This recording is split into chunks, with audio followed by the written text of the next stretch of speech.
this one. There's that. Macabre. That's it. That's Perfect. Thank you. Mad, macabre, and mysterious. We have a lot of special people lined up this evening.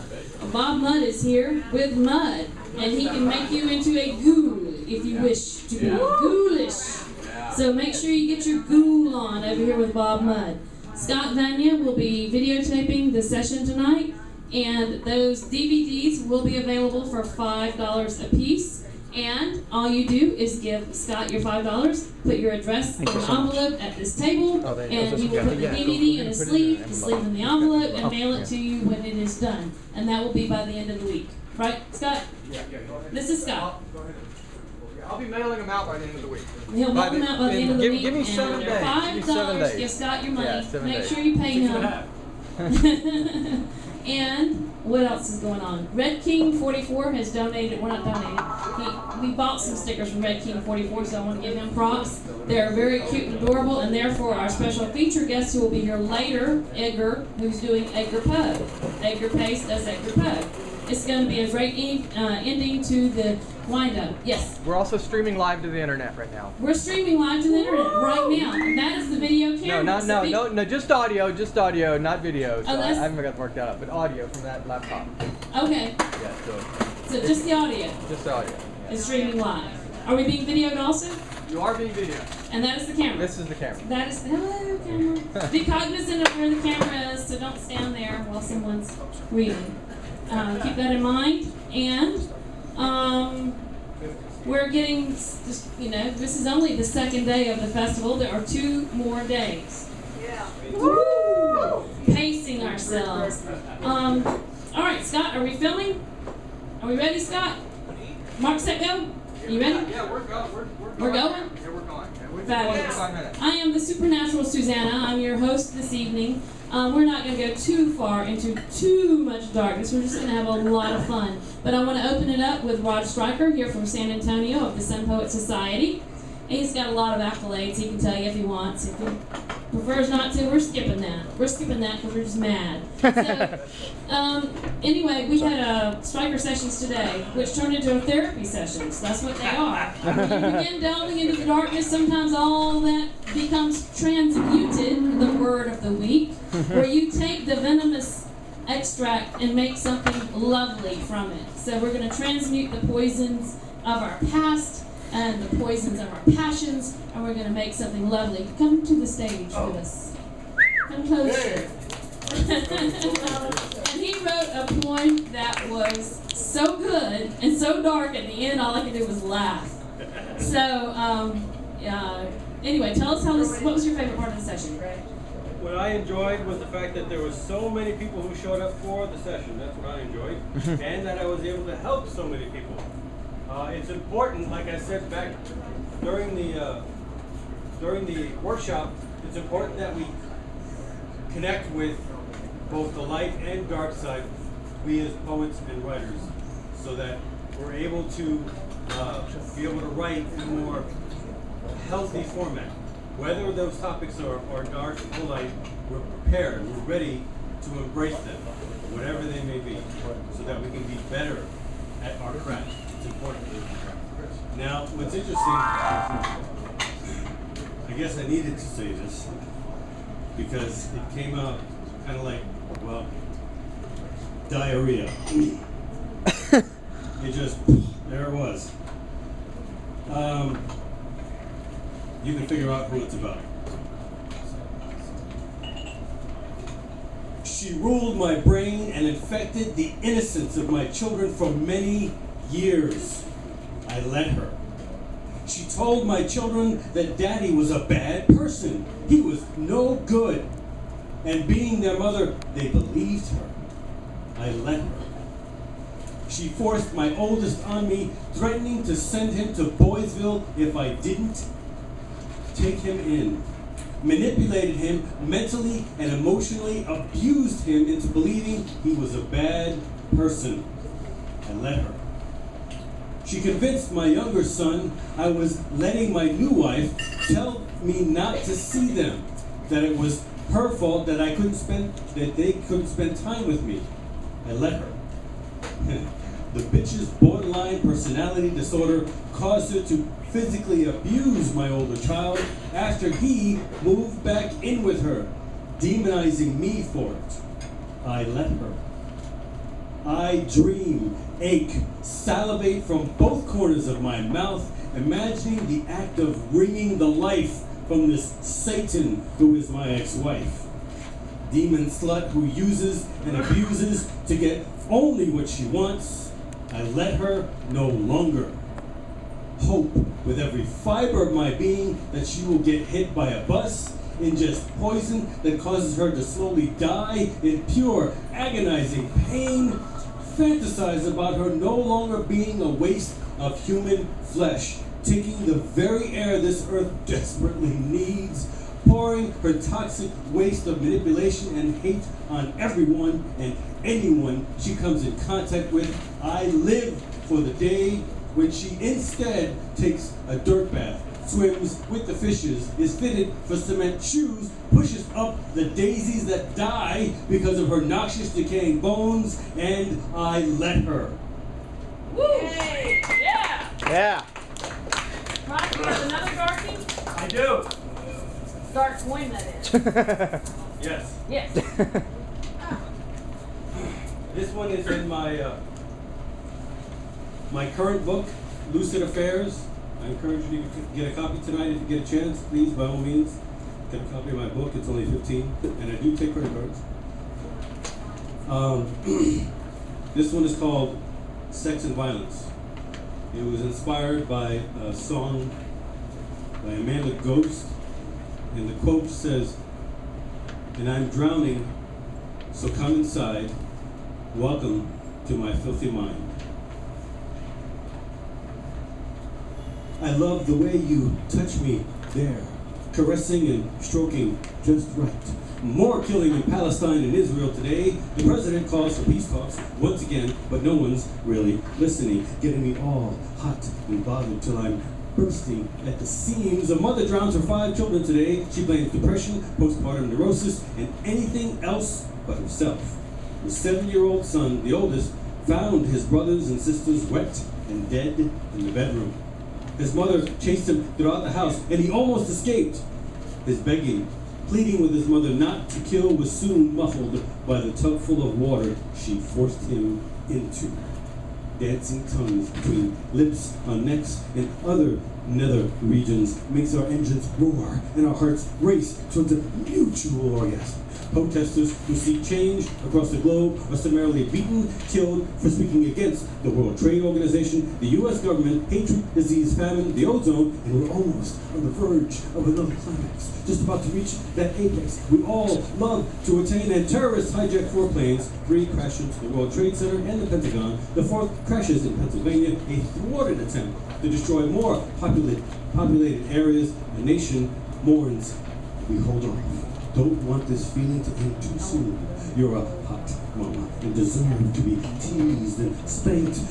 Welcome to my so sick home. Thank you. Woo! Woo! Yeah. Later. Okay. All right, next, I would like to have Dustin and ZM Weiss come to the mic. Now, Zach, you have a few different names. You have to tell us.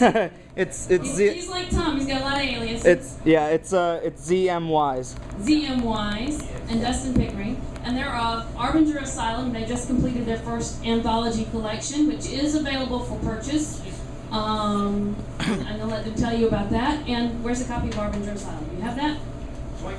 Yes. Several people in here. And I don't know how to turn on mic. That's an excellent question. So, I knocked one over earlier in the week. I can speak. Okay, you just be loud. This is Arbinger Asylum. I got a poem published in here the first time I ever submitted to them, and they were very gracious and accepted my publication. And also, Marcy Eanes, who is here tonight, is also published in Arbinger Asylum, this edition. And Ken Jones, who will be back in a moment. And he is also published, not in this edition, but in former editions. And I think there are others here. Anybody else published in Arbinger Asylum recently or whatever? That's it? I thought there were others. All right, let's tell us about your magazine, how you two became partners, what your jobs are, how you do the magazine, and take it away. First things first, I started Harbinger as a project after I went to a reading at Cafe-AIPF-Macabre on University of Houston Clear Lake's campus. My friend Drew Watkins invited me. And I didn't know there would be a market for poetry. Not in Houston, but it's better than Alvin, which is where it had come from. And Alvin had no scene at all of anything, just a bunch of rednecks. Rah, rah, rah, rah, rah, rah, damn it. But anyway, I started the magazine knowing after that point there were a few poets in the town that would be interested in contributing. I just asked, friends, neighbors, anybody who could contribute a poem to submit to the first issue, and it was reasonably good. And there's some material in here from this. This is $13. Unfortunately, I don't have a copy for sale on me right now.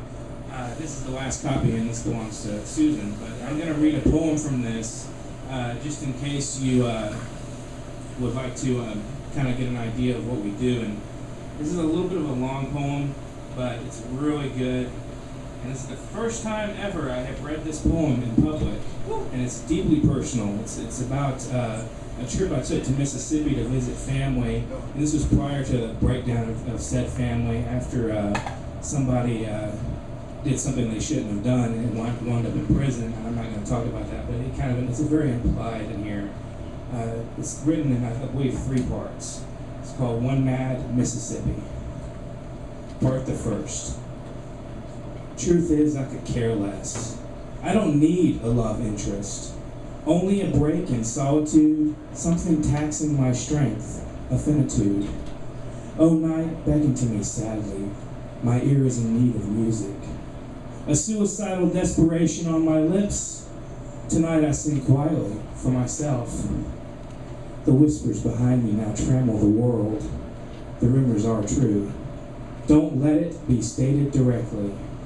You tore apart my family and destroyed me in the heart. Oh, sweet God, an hour weeping from the beginning to the end. The machine turns. Its cogwheels become cognizant. Oh, Mary is weeping. The world is at hinge. What soft emotion shall linger on, linger on? A family. A new spirit with depth. Serenity, yet a rage lifts the cradle's curtain, and in the coffin she has died. He's in the cell starving, being beaten, his face thinner and meaner. A gentle mask now lifted to show the scars. The monster does not know. Watch the dreaming of history. It is the only knowledge of time we know. When the cross fails, the staggering form lifts the devil's mask, and I pray. Let the truck rev up, but no more God, please, just no more God. I see Cheryl Bryan is in the house. Yes!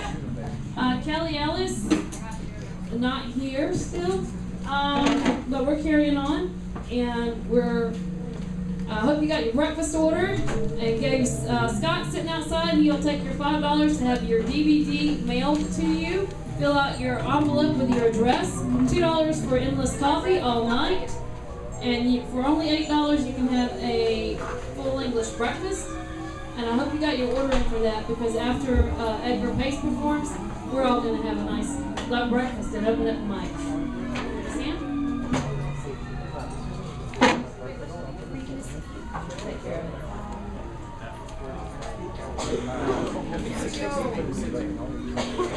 We have the mysterious Dark Queen of the Night.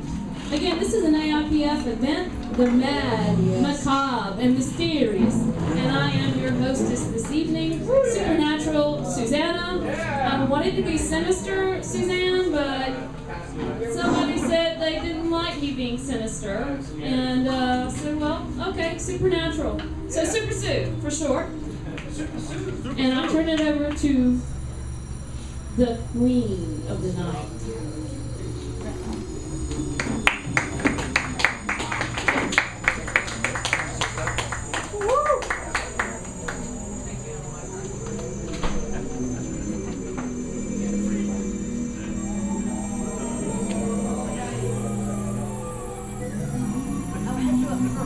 Ready to do this.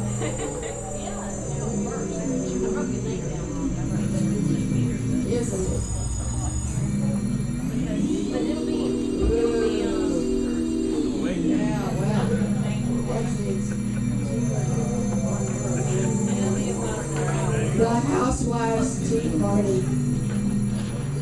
She's washed the clothes and turned once again and hung the clothes to dry. She's put the meatloaf in to cook, but now she needs to cry. The kitchen floor now shines like glass.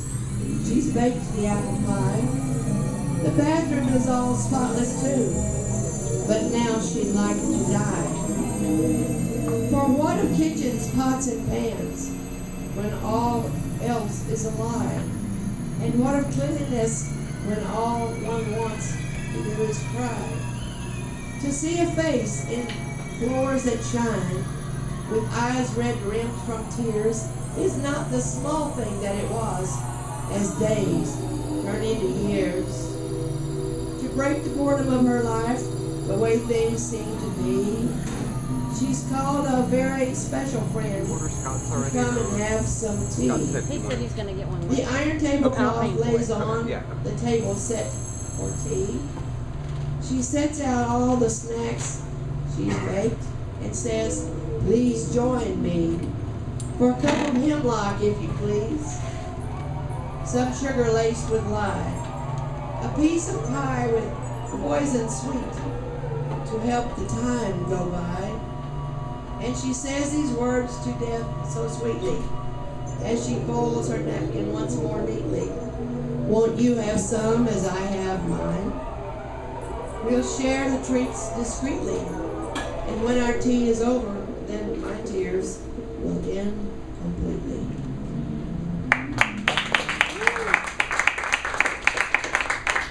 Desire of the heart. I will not tell you not to grieve for me when I die. I do not want you to suffer in silence. I want you to be prostrate with sadness and loss at my memorial services. I want you to be too weak to stand up on your own. I want you broken down, fainting, pale, yelling uncontrollably that you can't go on living without me. I want you to become one who often goes to the cemetery and weeps over my resting place. A lover who lies on it, wallows in pungent grass, dead flowers, and self-pity.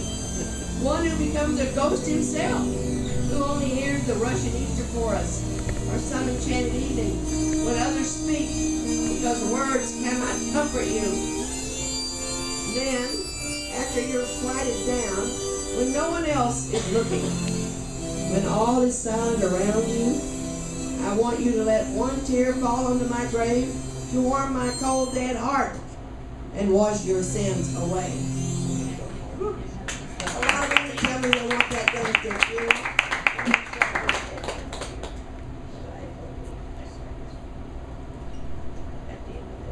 One more two-liner that I want the echoes. I've done it before with echoes. That makes it work good, and then I go home happy. It's called Past Insanity.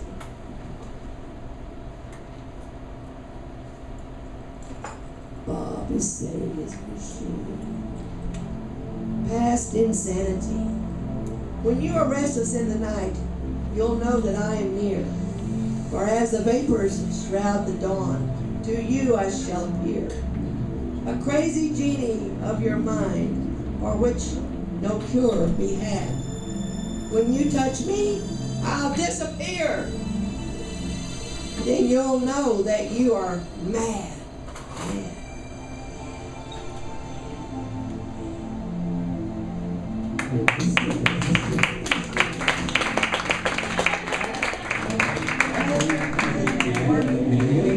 We're all mad. Shay O'Brien is here. We skipped over her earlier. She was taking care of other things more important than our evening here. Are you ready to come to the mic? Sure. So let's bring Shay up to the mic. She read a poem that was quite chilling. Are you reading that tonight? Yes. Woo. Would you like to hear it? Yeah. I think I would like to hear it. Okay.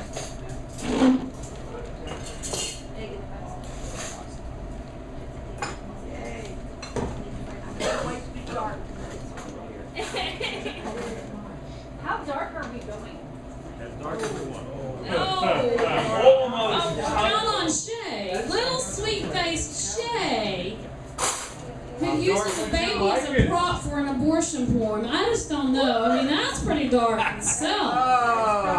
That's pretty dark. But you can go as dark as you want. We'll try to keep up.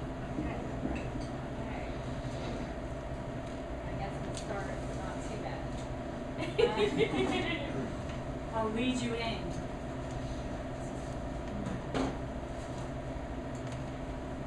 We will start with chronological denial.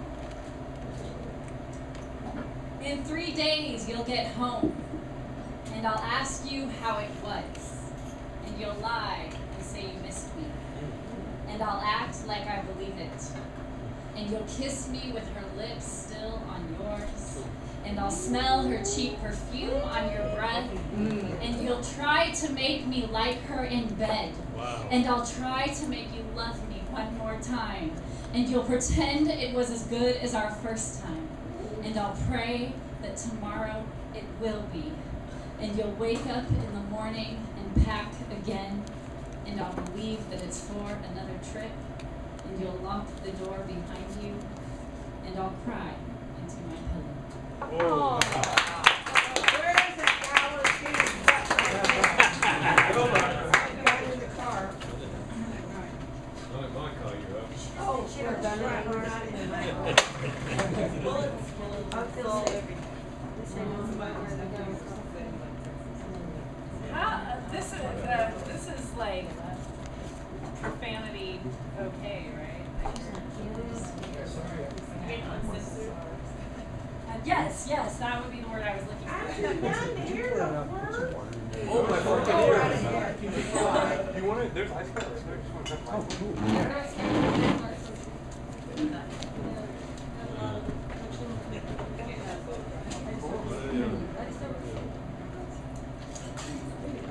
Fuck it. No, really. Fuck it. I am not who you think I am. I am not who you think I should be. This world doesn't satisfy me. Fuck it. I am not a label. I am not a stereotype. I am not perfect, and you aren't either, so fuck you. The world we live in is a piece of shit. We will forever be disappointed by it and each other, so fuck it. No, really, fuck it. Fuck the judgment. Fuck the gossip. Fuck the lies. Fuck the temptation. Fuck the addiction. Fuck the pain. Just fuck the justification. Fuck the excuses. Fuck the hypocrisy. Fuck all this shit. And fuck yourself if you let yourself become a part of it. No, really. Go fuck yourself. And then fuck me. I know you won't. Fuck me for the times when I become a part of it, because we all do. So fuck everyone. No, really. Fuck everyone. In fact, fuck the people who are getting uncomfortable reading this. Fuck the people who are so offended by the word fuck that they can't understand the message behind this poem. Fuck them. No, really. Fuck them. Actually, you don't have to. They're already fucking themselves by being that way. And if you feel like it, fuck whatever supernatural being you believe in, if you do. Fuck them because you don't understand. Fuck them because you do. If you really believe in them, then they created you to fuck for a reason. So, do it. Fuck. Fuck it all. Fuck everything. Fuck everyone. And when you get done fucking, and there's nothing else, then you can begin to live. Yay. Whoa.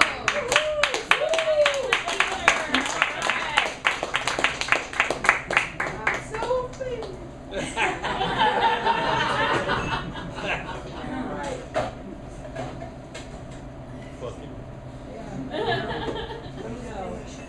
It's already happened. Use. That's what the sticker said, as she carefully peeled it off of the book and placed it against her thigh on her jeans. It spoke out with a purpose to the world. No one noticed or understood. No one but her. Her bare hand rubbed over it slowly, pressing it a little into places it didn't stick. It was meant to be a label, originally so that the consumer could see the truth about the book. It was cheaper, worth less, because it had already been experienced by someone else. She wondered if it said the same for her. But somehow the bright yellow with black print screamed to be noticed, loud and clear, though none may understand what it said, she did. And this gave her freedom, the freedom to admit the truth, somehow to say it with one word, used.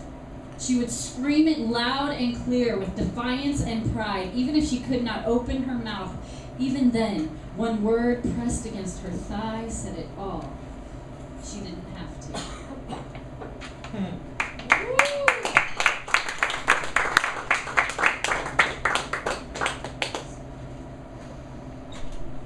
I used the dirty razor to cut myself, so I can watch the blood mix with the shit. The hairs, they crawl up into my veins. This is how I know I'm truly sick. You ask me, can I ever love you? I wonder if I'll ever love myself.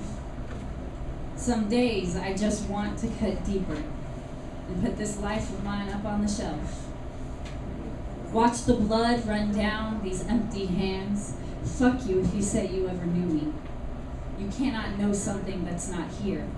I'm just a hollow shell that pretends to be living, imitating what I watch the world hold dear. Watch the blood drip off this empty life.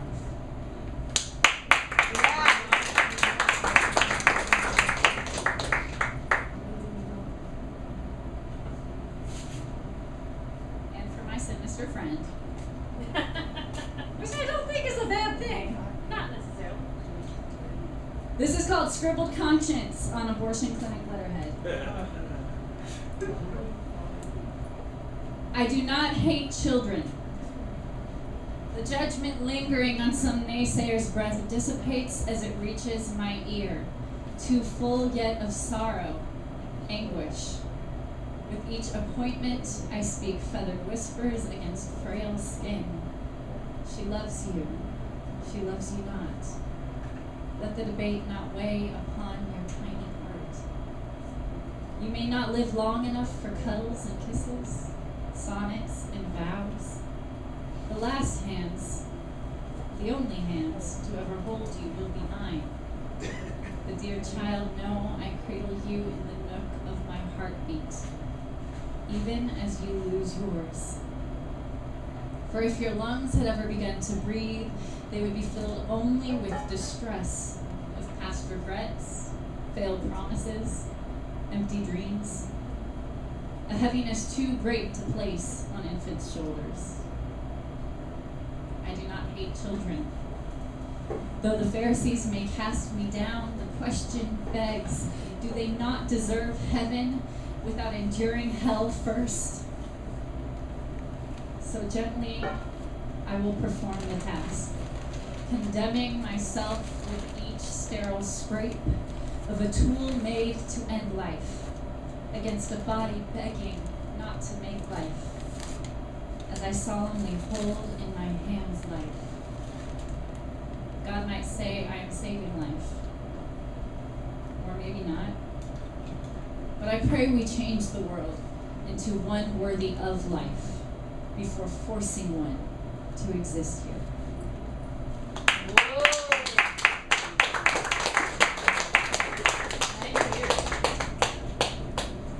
All right, next up, Michael. So good you made it out tonight. I know this place can be a little tricky to find sometimes. Yeah, for Michael. Yeah. Now you have Big Road Press, and I want you to tell us a little. There's information about that on the back of the program, and I want you to tell us a little about that, and also what you're doing with the Austin Salon Poetic, hosting WA Monday evening. Monday nights over there. Oh, my headhunters. That's awesome. So take it away. Thank you, Susan. Thank you. As Susan said, if you have shakers, you can shake.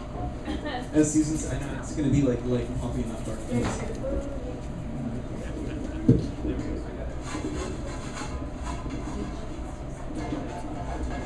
think that'll work. Michael Casa de Sphere.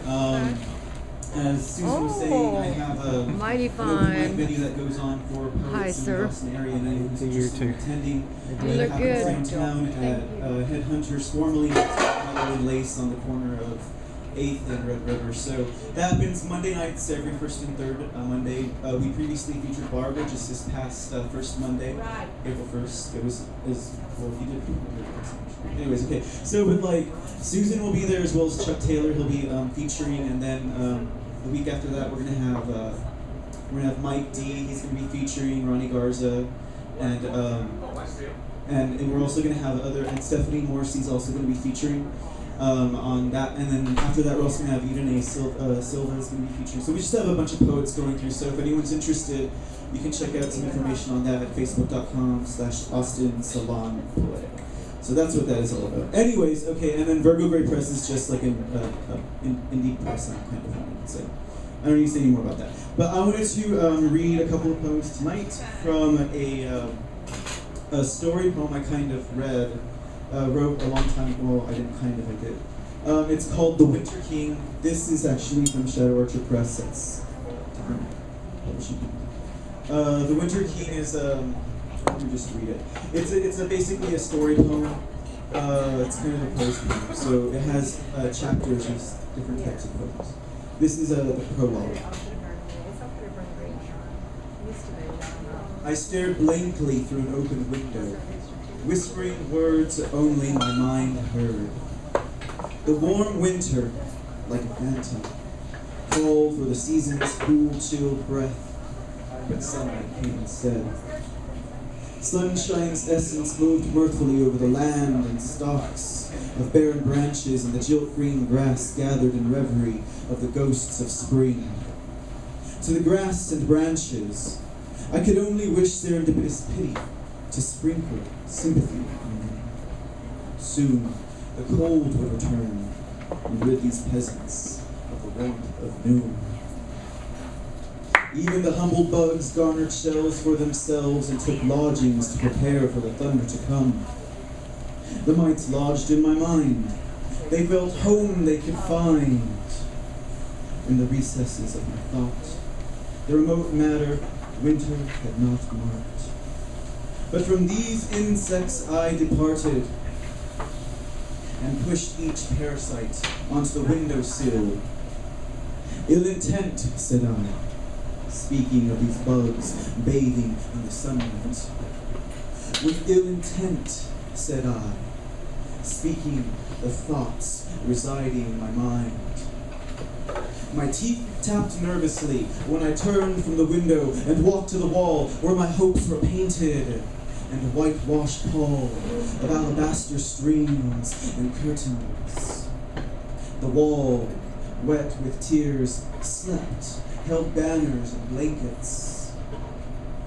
I breathed a silent yet deft command.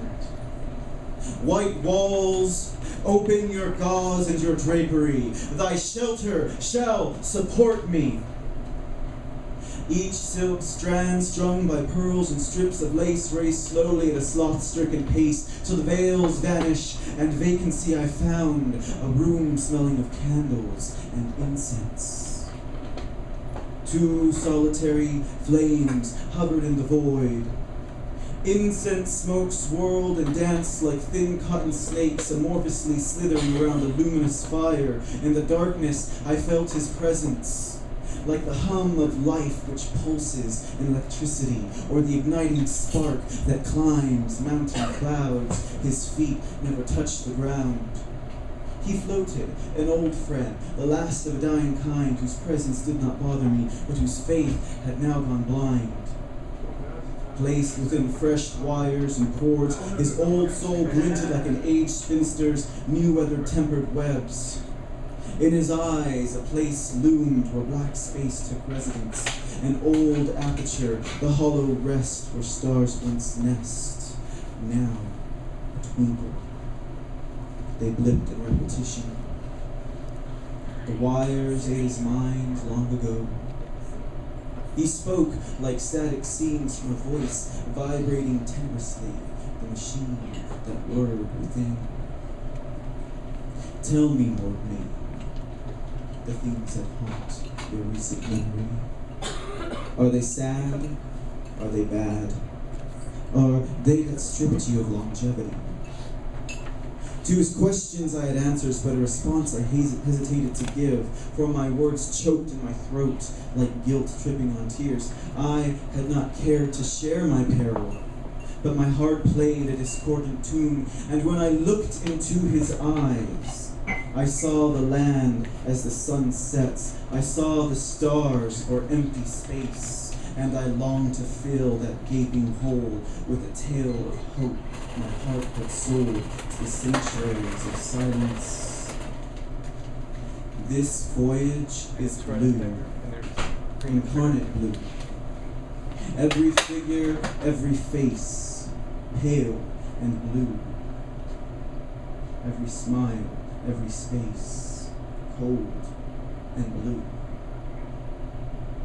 His light reflects from glaciers floating beneath an azure silver moon, everlasting, incarnate blue.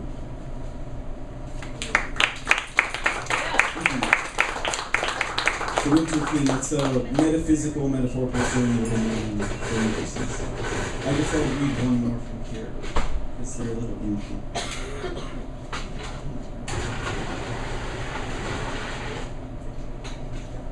So basically that whole first sequence took place like within a cave which is synonymous for himself, but like at this point he's stepping out into the world. It's called The Beings of Clay. The sky was a double-coated, dual-contrasted color of cadet blue, where the deepened sky of solid, strong blue collided against the pale whisper of the transcendent soft blue. The sky divided. Rain drizzled like ice nails pelting the ground. The wind whipped by in dowdy ejaculations like rash pride and ego. I stepped away from my hidden comfort into a world I had never known. The city. Brick buildings swathed in gray-black grime and black-green moss formed rows for miles. A body of soldiers, warily at ease. The cracked, beaten hoofs slumped like shoulders of dispirited men. The wintry rain fell from the divided sky where, from the dark side, no natural light illuminated over the city. From the other side, a faint luminescence cast down on the adjacent ocean like the somber glow of a light bug trapped in a box. I walked the land on that scathing day through the reality man called civilization. Deep footprints in the ground gave evidence of the beings who wandered there on heavy feet of brawny snow. Their bodies a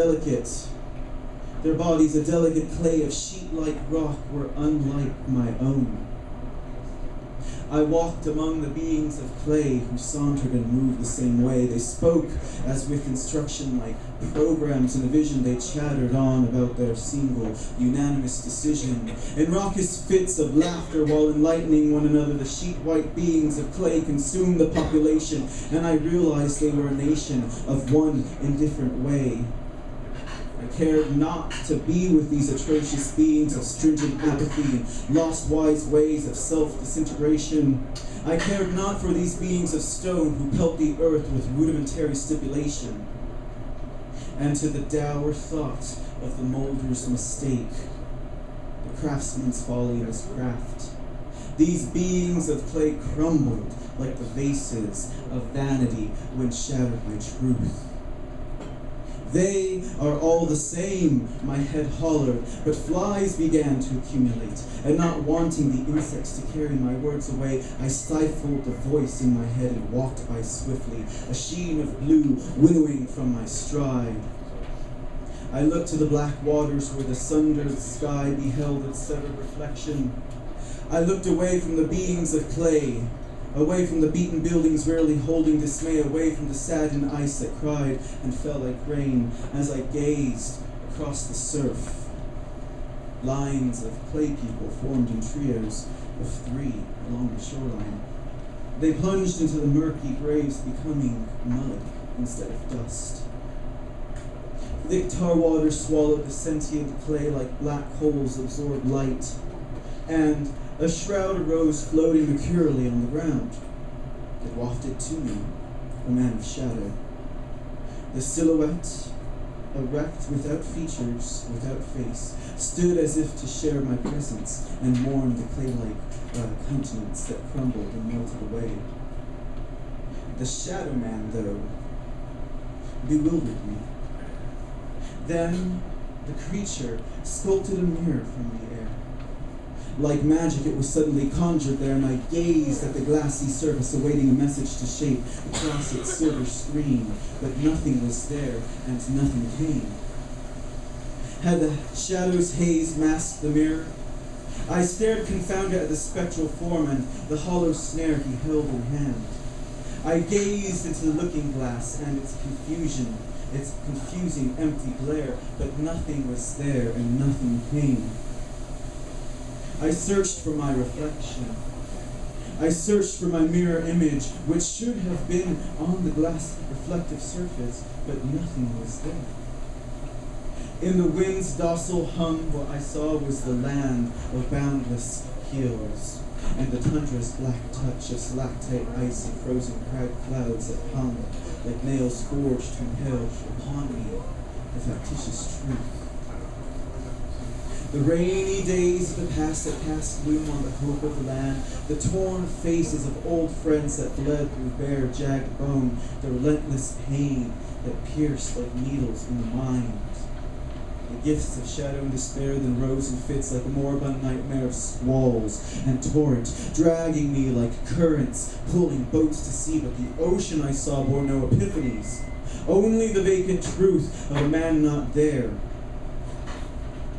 As the curtain of night closed, like a grand drape cuts the actors from the audience, I staggered to the ocean that ate the hollowed effigies, and beheld the waters as they cracked and froze into a body of ice.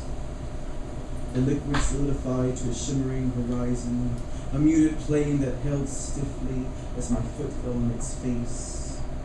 The stone ocean supported me like Jesus walking water. And I left the mirror and the man, who in reflection dispelled like sand. Thank you.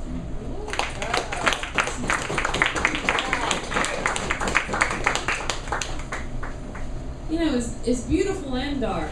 You know, I love that. Kelly. Oh wait.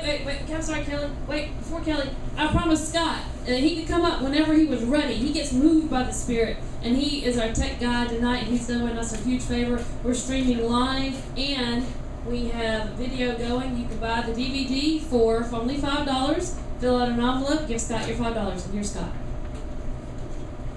Also, while we're talking about the business, if any of those paintings strike a shine to you, or you become like one of them, $10, $15, whatever. I've been trying to get rid of it for a while, so I'd love if they went into somebody's hands as well.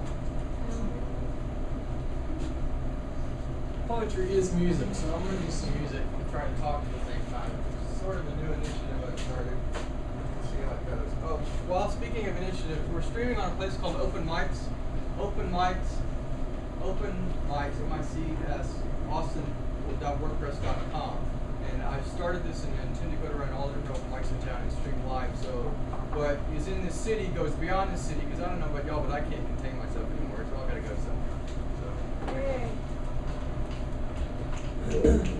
So this may be a little mad guitar. And Shad might even bite me.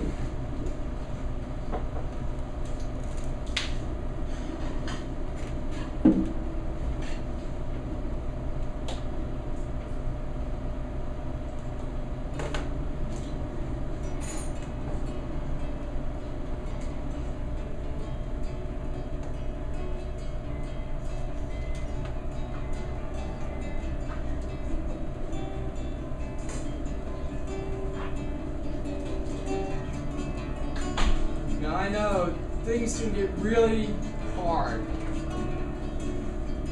I'll speak in for instances. I went insane 3 times and institutionalized myself.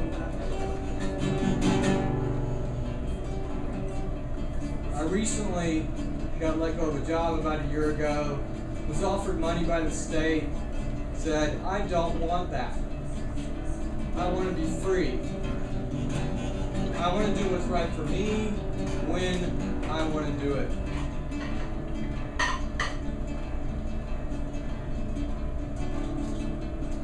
And I hear people talk about anger and frustration and sadness. If anything's frustrating in your life, it's because you're not doing exactly what you want to be doing. My fantasy is someday there'll be churches that are just like this. People speak their mind, they say what's in the air, and they're free to be themselves.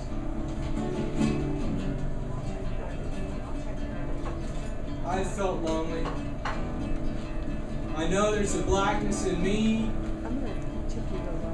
but the blackness does not get me down, because all I have to do is look into the eyes of another soul and know the same darn emptiness is in them too.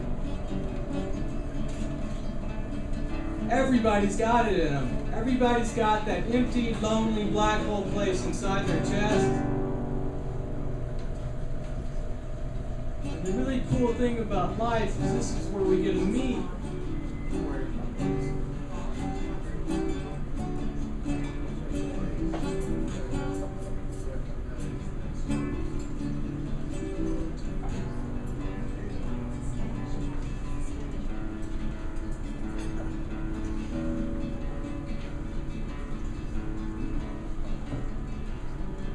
We're not so much writers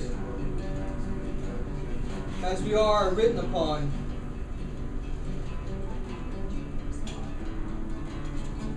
And I know when I feel the words and the breath come through me,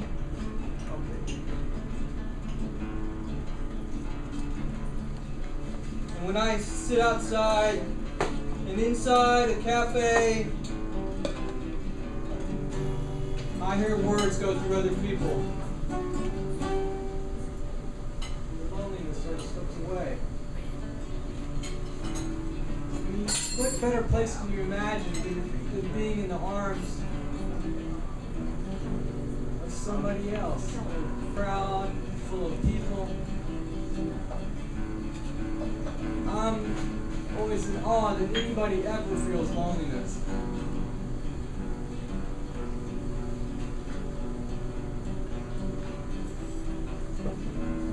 Poems ever in.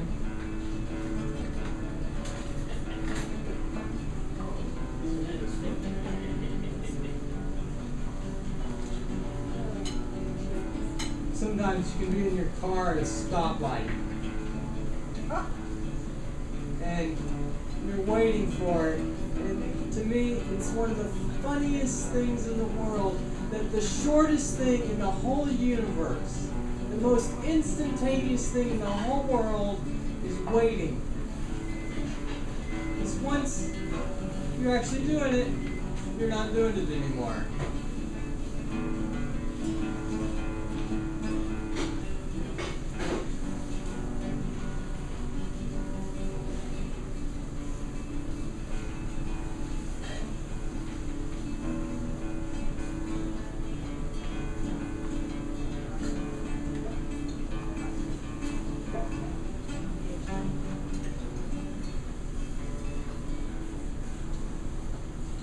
Thank you.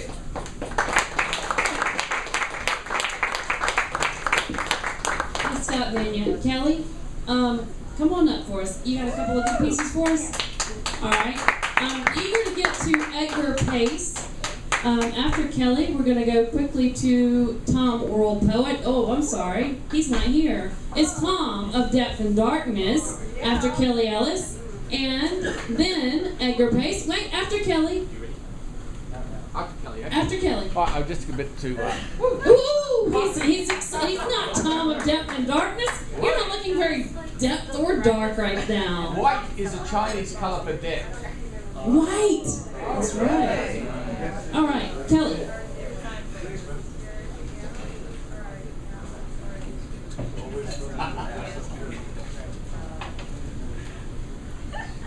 These poems are about obsession. Did you ever have one? The Goblin Mind. Grabbed you from the black back of my witch's hat. You took my cloak, made me disrobe, fondled and suckled my devil's spark. You looked small and dark, all brain and cock. Dim the light and got to work. My eyes, they hurt, was your remark. You are so fetching, so you said. Fetch, roll over, beg, play dead. Fetch something cool. Fetch me something to cool my cauldron mind.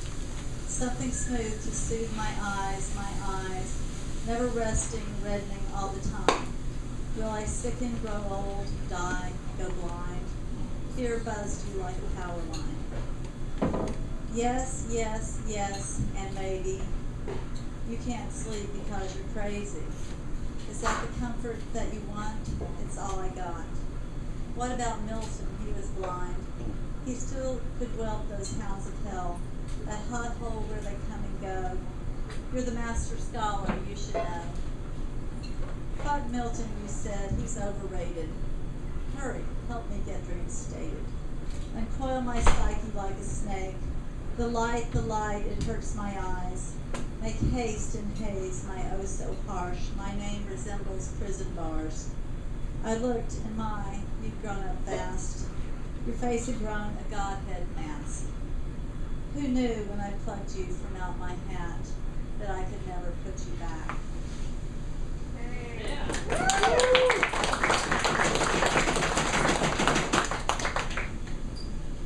And this one is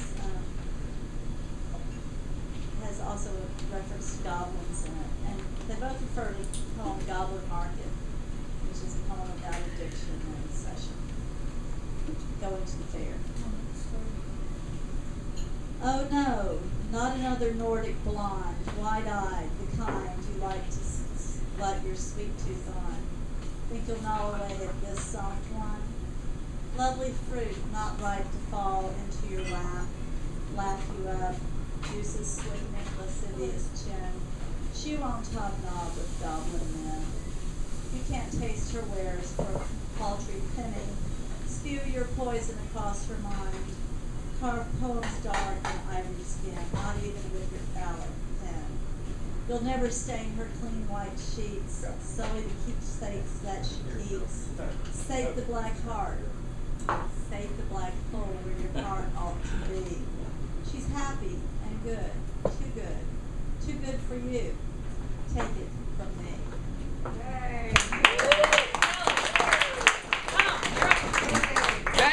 Dan, I'm going to start without you.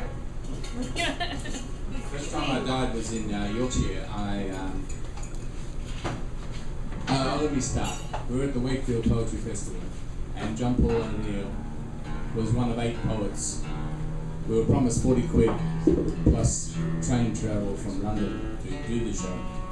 And being naive, it was done by Nick Tosche. Okay? Nick is one of the 80s poets during Margaret Thatcher. The other one was John Cooper Clarke, who said, when it comes to Margaret Thatcher or heroin, I choose heroin. It was true to his word too. He was on heroin until Margaret Thatcher got thrown out, and then he went back to poetry. But I digress. So 8 poets up there, and there's 8 people in the audience.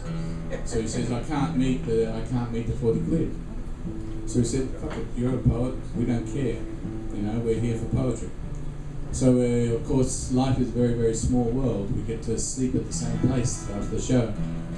And I'm sleeping on the couch, and I'm coughing, and I cough myself out of my body. I'm on the ceiling looking down.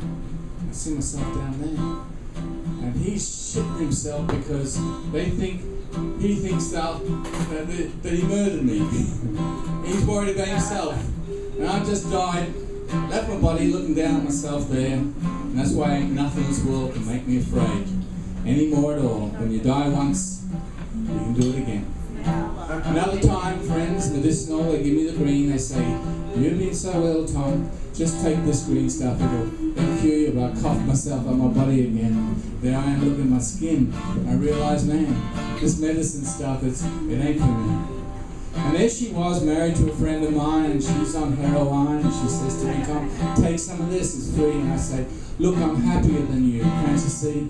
And when my friends started to die, I told them not to die, but the fuckers start dying, so I get a round the world ticket and I go to every brothel in the world, and I go around and I'm at the airport and I come into Manila and I get the smell of the third world. I walk out piss stains, you know how it is, and I lose all my romance, and I'll go in to get the next plane out of there, and this undercover policewoman comes up and says to me, "Don't you like our country?"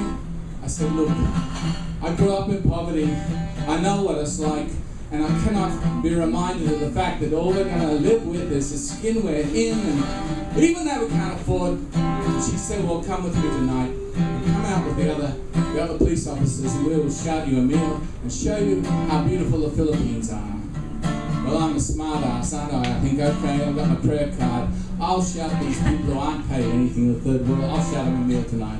So I whip my prayer card out, the meal, and they all laugh because in the Philippines they don't accept this type of credit card. Oh, it was so funny at the time. But we went to Marcos's palace. We saw the gallon jars of opium perfume. We saw the 3,000 shoes she left behind, all the things that she couldn't take to New York. And we saw the escape hatch that Ferdinand Marcos used to escape. And we saw the students who wanted democracy. And of course, they're going to be tricked again like the civilians in Syria and the civilians in Lebanon and the Iraqi poets and the Afghani poets who aren't listening because the world talks in bombs. Now, to me, a bomb is a failed conversation, and a weapon is a failed poem. These are the only arms we need. They're made for hugging, for cuddling, but I digress. So here I am working in the outback. I'm a bartender, and I'm working with a stripper called Bonnie. Bonnie scratches me, and I say, "Bonnie, why are you scratching me? I love you. Can't you understand?" She said, "Everybody loves me, Tom." And two other guys, they really loved her with rifles in the main street fighting for Bonnie. Life's a small experience. So one day, I'm there working on the newspaper, the editor of this newspaper, and my accountant comes up and says, "Tom, I want you to meet my new girlfriend." Of course, it's Bonnie. Life is like that, isn't it? It's such a small world. I met John Rowe when he was walking across a field, and this beautiful field was a strawberry field, one of those ways to play, because folk need to gather together, you see. Community is a festival like this, and every open mic is a bliss of a kiss, and every one of us needs each of us to be all of us. None of us can resolve from all of us, no matter, even if we don't smile at the obvious joke upon all of us, which is life and death snatched from us. And our health is a little rose growing in the garden of our own love. And if you don't love yourself, well, I don't mean in that way. I just mean just to stay here and to play with consciousness. With this dark side, the light side, remember Pink Floyd went on both sides. And on the dark side of the moon, there's a beautiful LP playing. For about 17 years, I'll keep playing it. It's called All Your Past Fears. Replayed in the Akashic Records. You can access them anytime. But you can shake them off like dandruff, like a dog does. Shake off fleas. You don't need these things to carry anymore. And someone like you can come and give your soul to and drive her because you know she's given her all, so you give her all, and that's the way we live, because without us, who are we going to talk to after midnight? No one's going to gather like this unless you gather like this. No one's going to convene venues unless you convene venues. Don't think there's a safety net. Don't think there's a God in heaven or a devil down below. It's all stories. You've got better stories than that. The story you're going to tell tonight is the story of your life. You slice it up, you put it on a card, you say, here's my heart. Take this. I've got more, a lot more to share. And it starts and say, well, dark side's a good place to go, but sitting there, you know, I'm staring at the light at the full English cafe and saying, I'm so glad that you all came today. Thank you for dreaming.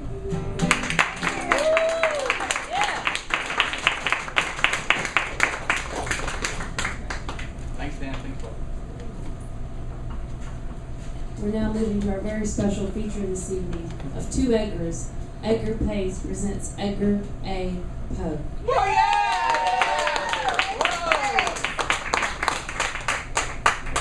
I love that hat. Yeah. What's under it that's important? That is what started it all. Yeah. That hat. Ah. That is what started it all, and I am so glad to have you with me. Yeah. My friends. Yeah. When death stalks the night, I would be with my friends. And I'm afraid if I mention this, the spirit might be invoked. Do you know what just happened? The hat. It was about the hat. One more man who should not is now gone because he talked about my hat. So, you see, this is the way it really happened. And it was about the hat. It was way back when times were really hard. I had a bad 44 and a marked deck of cards, beat up suit, really nice hat. Hot Rod Ford, I didn't pay for that, and I sat down to gamble with Mr. Billy Lyons. He won my hat. And that is what the fight was about. You see, about that time, my chick, she wasn't having me anymore, so I was out on the street going door to door. I wanted to go down to 6th Street, East 6th Street. Because that's where the bad motherfuckers are. I waded through water and I waded through mud till I found this bar. It was called the Bucket of Blood. I walked in and said, "Mr. Bartender, give me something to eat." He put down a muddy glass of water and a stale piece of meat. I said, "Mr. Bartender, don't you know who I am?" He says, "Frankly speaking, no, and I really don't give a damn." I said, "Well, you better turn around and see, because I'm that bad motherfucker known as Stackley." He says, "Oh yeah, I heard of you from up the way, but you know, I kick your kind's ass each and every day." Before he knew what he said, bam, bam, I put 2 holes in that man's head. Down at the end of the bar, there was this chick said, "You better run away, get away far. You better not be here when Mr. Billy Lyons gets back." I said, "Bitch, I'll be here for time to pass. Mr. Billy Lyons gets back, I'll kick his ass." Then in walks this whore. She gives me a smile and says, "Man, you look like you hadn't had any in quite a while." I said, "Well, yeah." She checks her watch. It was 7:45. She says, "Come up to my pad. I will set you straight." We went to her pad. We started to tussle. I had 9 inches in her before she could move a muscle. And we fucked on the bed. We fucked on the floor. About an hour later, even I couldn't fuck anymore. Downstairs in the bar, it got quiet. Dropped a pin. Because that other bad dude, Mr. Billy Lyons, walked in. Who shot my friend? Who shot him dead? Who put the holes in my friend's head? I walked down and said, "I did. Me. The baddest motherfucker known as Stacker." Well, Billy's chick began to holler, "Billy, Billy, please." Bam, he slapped her to her knees. Some stud in the back started hollering for law. Bam, I capped one on that dude's jaw. Then just as I had Mr. Billy Lyons in my sights, some son of a bitch turned out the lights. Well, bam, bam, I squeezed off 2 shots. No, they weren't my best. I put 2 holes in Mr. Billy Lyons' chest. The lights come on, Mr. Billy Lyons was on the floor, but the way he was holding his gun, I knew he wanted more. I said, "Mr. Billy Lyons, I am going to put your ass in. But before I do, I got one thing to say. I've got a graveyard disposition. I've got a tombstone mind. I'm a bad motherfucker and I don't mind dying because I get to heaven. That stud the devil, he's going to treat me well. He knows if he don't, I'll catch him bent over shoveling coal and sticking his boot up his asshole. And that's the way I felt exactly at midnight when I ran into Mr. Billy Lyons. And if I call his name in this house where words are so important, the spirit will be there. Just like the spirits of my other 2 friends who meant so much to me. Edgar A. Poe. Because of him, this young half-breed learned how to read. When I first heard him reading one of his stories, I had to know how to translate those words into thoughts into my head. We met while he was in Virginia, and I guess you know what may happen in this great state of Texas. This year, 1859, I believe, and some others share it, will go down as the year that war began. And why is it that when we have war, we also have this incredible influx of spiritual knowledge? I mean, this new word, since we're talking of words and we're in this place where words matter, this new word that just came in to our language this year, This word that seems to sum up all of what so many of us have wondered about. Life, death, rebirth. What philosophers like Edgar Poe and Thoreau and Emerson, what they were all talking about. This new word that just came in seems to capture all of that. I don't know if you've heard that word. Let's see if I can recall it, for I've only heard it twice. Reincarnation. Because people are looking. I almost thought it was a gunshot. Oh, yeah. You'll notice I am armed. Yeah. You'll also know that all steampunk people have a particular kind of weapon. Mine is called the gun of distraction. While you're looking here, I'll stick something else in you. Whoa! Sorry, did I say that? You said that. It's after midnight. I'm not responsible. But it's Poe. And what he was looking for. I know this friend of mine that I met there in Virginia. And what really was so surprising, they hired him and brought him up here to talk about this movement that's going where they're trying to split the states apart. So they brought him to Virginia to talk about this secession thing. But Edgar Poe wasn't having any of that. He was up there talking about words and language and what mattered to him, life, death, and rebirth. So all of these people, these funny people with their attitudes and their guns and their bellicose language, didn't quite know what to say.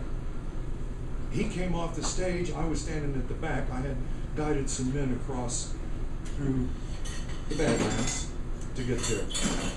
He had heard that my name was the same as his. And I don't know if you know this about the man who is now gone, but he always, that intrigued him, those similarities, those coincidences. And when he found out our names were so similar, that's when he gave me this. His words. And it was these words that I knew that man had looked into the darkness. He had looked into the other side. And his questions were having to do with that new word that just came into our language. That reincarnation. I think that is what he was looking for. And these words, they mean so much to me, and I can picture him. That time, I can picture him sitting there so quiet as he started to look. Once, on a midnight drew, as I pondered weak and new, over many a quaint and curious volume of forgotten lore, as I nodded, nearly napping, suddenly there came a tapping, as of someone gently rapping at my chamber door. To some visitor, I muttered, rapping at my chamber door. This it is, nothing wrong. Oh, distinctly, I remembered. It was in the bleak December, and each second dying ember wrote its ghost. Eagerly I wished the morrow. Vainly I sought to borrow from my books surcease of sorrow. Sorrow for the lost Lenore. Rare, waiting maiden, whom the angels name nameless here forevermore, and the silken, sad, uncertain rustling of each purple curtain filled me with fantastic terrors never felt before, sweet now. To still the beating of my heart, I stood repeating, 'tis some visitor entreating entrance at my chamber door, some late visitor entreating entrance at my chamber door. This it is, and nothing more. Presently, my soul grew stronger, hesitating then no longer. Sir, said I, or madam, truly your forgiveness I implore, but the fact is, I was napping, and so gently you came rapping, so faintly you came tapping at my chamber door that I scarcely sure I heard you. Here, I opened wide the door. Darkness there, and nothing more. Deep into that darkness peered. Long I stood there, wondering, fearing, doubting, dreaming dreams no mortal ever dared to dream before. But the silence was unbroken, and the stillness gave no token, and the only word there spoken was the whispered word, Lenore. This I whispered, and an echo in the back Merely this, and nothing more. Back into the chamber, turning, all my soul within me burning. Soon again I heard a tapping somewhat louder than before. Surely, said I, surely that is something up my window lattice. Let me see then, what then thereat is in this mystery explore. Let my heart be still, and this mystery explore. 'Tis the wind, nothing more. Open here I flung the shutter, when with many a flirt and flutter in there stepped a stately raven of the saintly days of yore. Not the least obeisance made he, not a minute stopped or stayed he, but with mien of lord or lady, perched above my chamber door, perched upon a bust of Pallas just above my chamber door, perched and sat, and nothing more. Then this ebony bird beguiling my sad fancy into smiling by the grave and stern decorum of the countenance it wore. Though thy crest be shorn and shaven, thou, I said, art surely no craven, ghastly, grim, and ancient raven, wandering from the nightly shore? Tell me what thy lordly name is on the night's Plutonian shore. Quoth the raven, nevermore. Much I marveled this ungainly fowl to hear discourse so plainly, though its answer little meaning, little relevancy bore, for we cannot help agreeing that no one was ever living seen, ever yet was blessed with seeing bird above his chamber door, bird or beast upon a sculptured bust above his chamber door with such name as nevermore. But the raven, sitting lonely on the placid bust, spoke only that one word, as if his soul in that one word he did outpour. Nothing further than he uttered, not a feather than he fluttered, till I scarcely more than muttered, other friends have flown before, on the morrow he would mean, as my hopes have flown before. Then the bird said, nevermore. Startled at the stillness broken by reply so aptly spoken, doubtless, said I, what it utters is its only stock and store, caught from some unhappy master, whom unmerciful disaster followed fast and followed faster, till his songs one burden bore, till the dirges of his hope that melancholy burden bore, of nevermore. But the raven, still beguiling all my fancy into smiling, straight I wheeled a cushioned seat in front of bird and bust and door. Then upon the velvet sinking, I betook myself to linking fancy unto fancy, thinking what this ominous bird of yore, what this grim, ungainly, ghastly, gaunt, ominous bird of yore meant in croaking nevermore. This I sat engaged in guessing, but no syllable expressing to the fowl, whose fiery eyes now burned into my bosom's core. This and more I sat divining, with my head at ease reclining on the cushion's velvet lining, but the lamplight gloated o'er, but whose velvet violet lining, but the lamplight gloating o'er, she shall press. Nevermore. Then methought the air grew denser, perfumed from an unseen censer, swung by seraphim whose footfalls tinkled on the tufted floor. Wretch, I cried, thy God hath lent thee. By these angels he hath sent thee respite, respite and nepenthe from thy memories of the quaff this kind nepenthe, and forget this lost Lenore. Quoth the raven,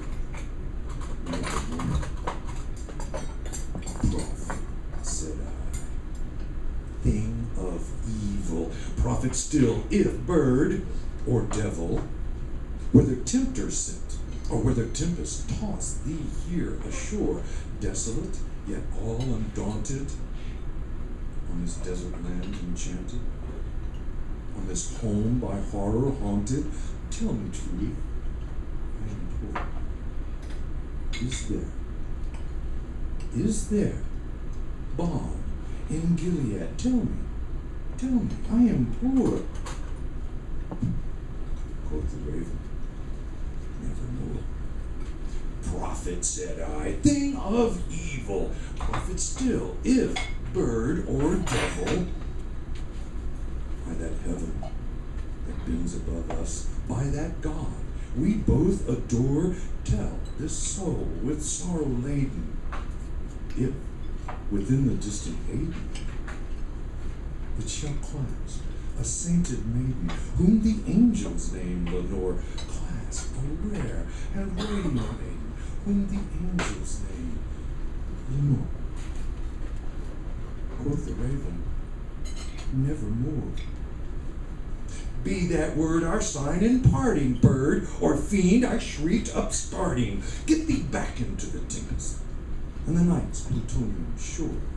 Thee no black plume is a token of that lie thy soul hath spoken. Leave my loneliness unbroken. Quit the bust above my door. Take thy beak from out my heart, and take thy form from off my door. Quoth the raven, nevermore. And the raven, never flitting still, is sitting on the pallid busted palace just above my chamber door, and his eyes have all the seeming of a demon's that is dreaming, and the lamplight o'er him streaming throws his shadow on the floor, and my soul from out that shadow that lies floating on the floor shall be lifted nevermore. I know that he looked into that darkness. I know that he questioned, is there life after death? And I know that those who would sit in the pulpit and preach what is right and wrong from their standpoint would deny that. They would deny that, and that is what he was asking. So I took my own questions of life and death. On the death of Poe, I felt perhaps responsible. After the publication of this, he was famous. He was famous everywhere. That phrase, nevermore, was all across our land. You recall, you remember seeing it in the papers. You remember all of those funny things. That was not what he was saying. That was not what he was asking. It was a joke, and that is what they made of it. Perhaps that is what sent him to that den. Perhaps it was me, for I did escort him into that opium den. That night that we looked into that cloud, that cloud that wraps itself inside your head and takes you to a land of dreams. He confessed to me that he was not able to do this, that he would never do that again. And after that, his life started to go down. I wondered, was it I that took him there? So I took that to my grandfather. No, not my real grandfather, for that one I knew not. This was my earthly spiritual grandfather, my shaman. We called him grandfather. Say, grandfather, life, death, rebirth, what? And he started to tell me a story some of you may have heard, of willow flower in Capine. Perhaps you heard it from the Tewa, the Pueblos, up in New Mexico. The ones who live in the houses with the holes in the roof, because that is the way they are, the Tewa. But if you did not hear all of it. Grandfather took me aside, and after 3 days of preparation, we entered the lodge where the matote was, the ceremony, the mystic peyote ceremony.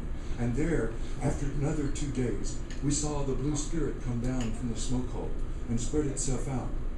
And in that mystical silence is when Grandfather told me the real story of how that happened.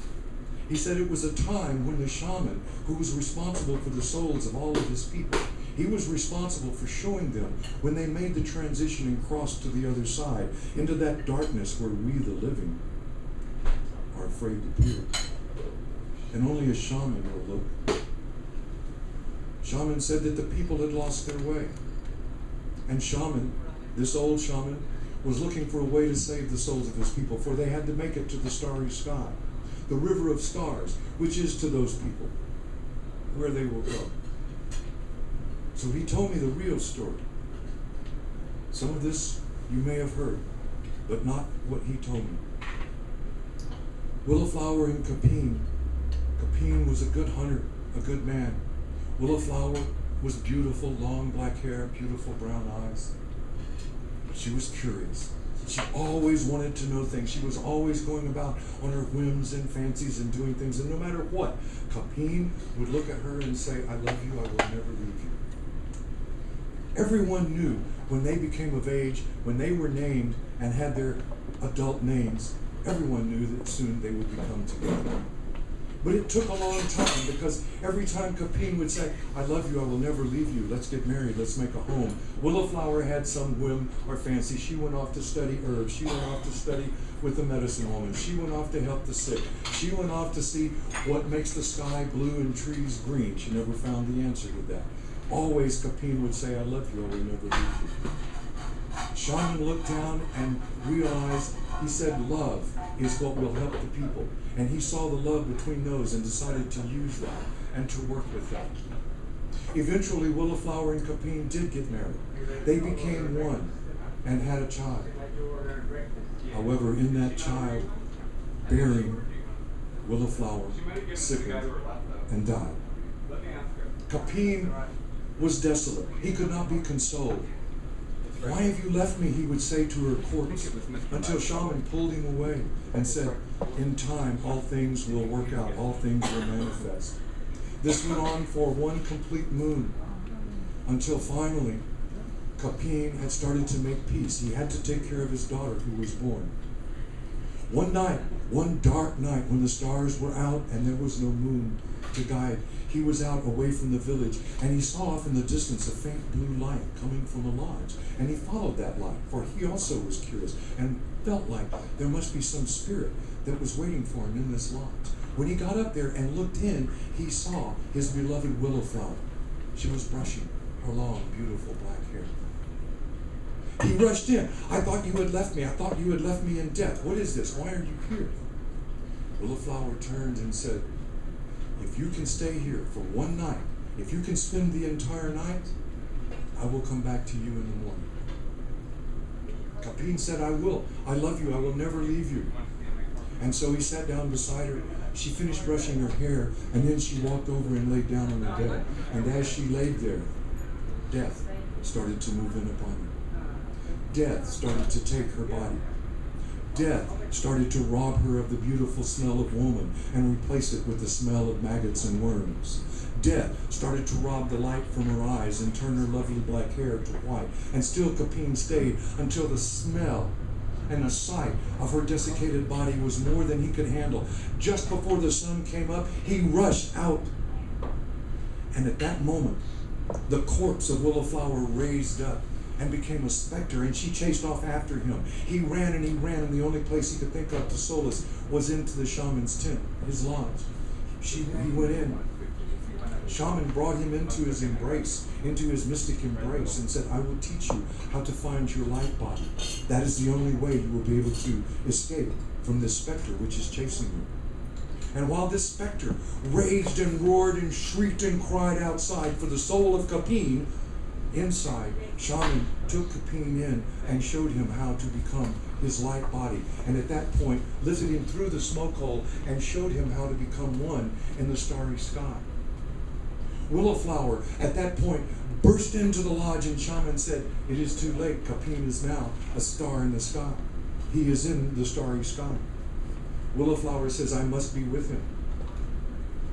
Shaman then taught her how to access and be into her light body, and sent her up into the starry sky as well. For love will always be together. And if two people are that determined and that attached, they will find each other. And if you want to know if it's true, go out and look to the western sky. And you will to this day see two stars in the west, one big, one smaller. And they will chase each other across the sky. as the night progresses. And it was after hearing that I realized what he was saying, grandfather, was that there is life after all of this. That there is something there, the starry sky, and that it is love,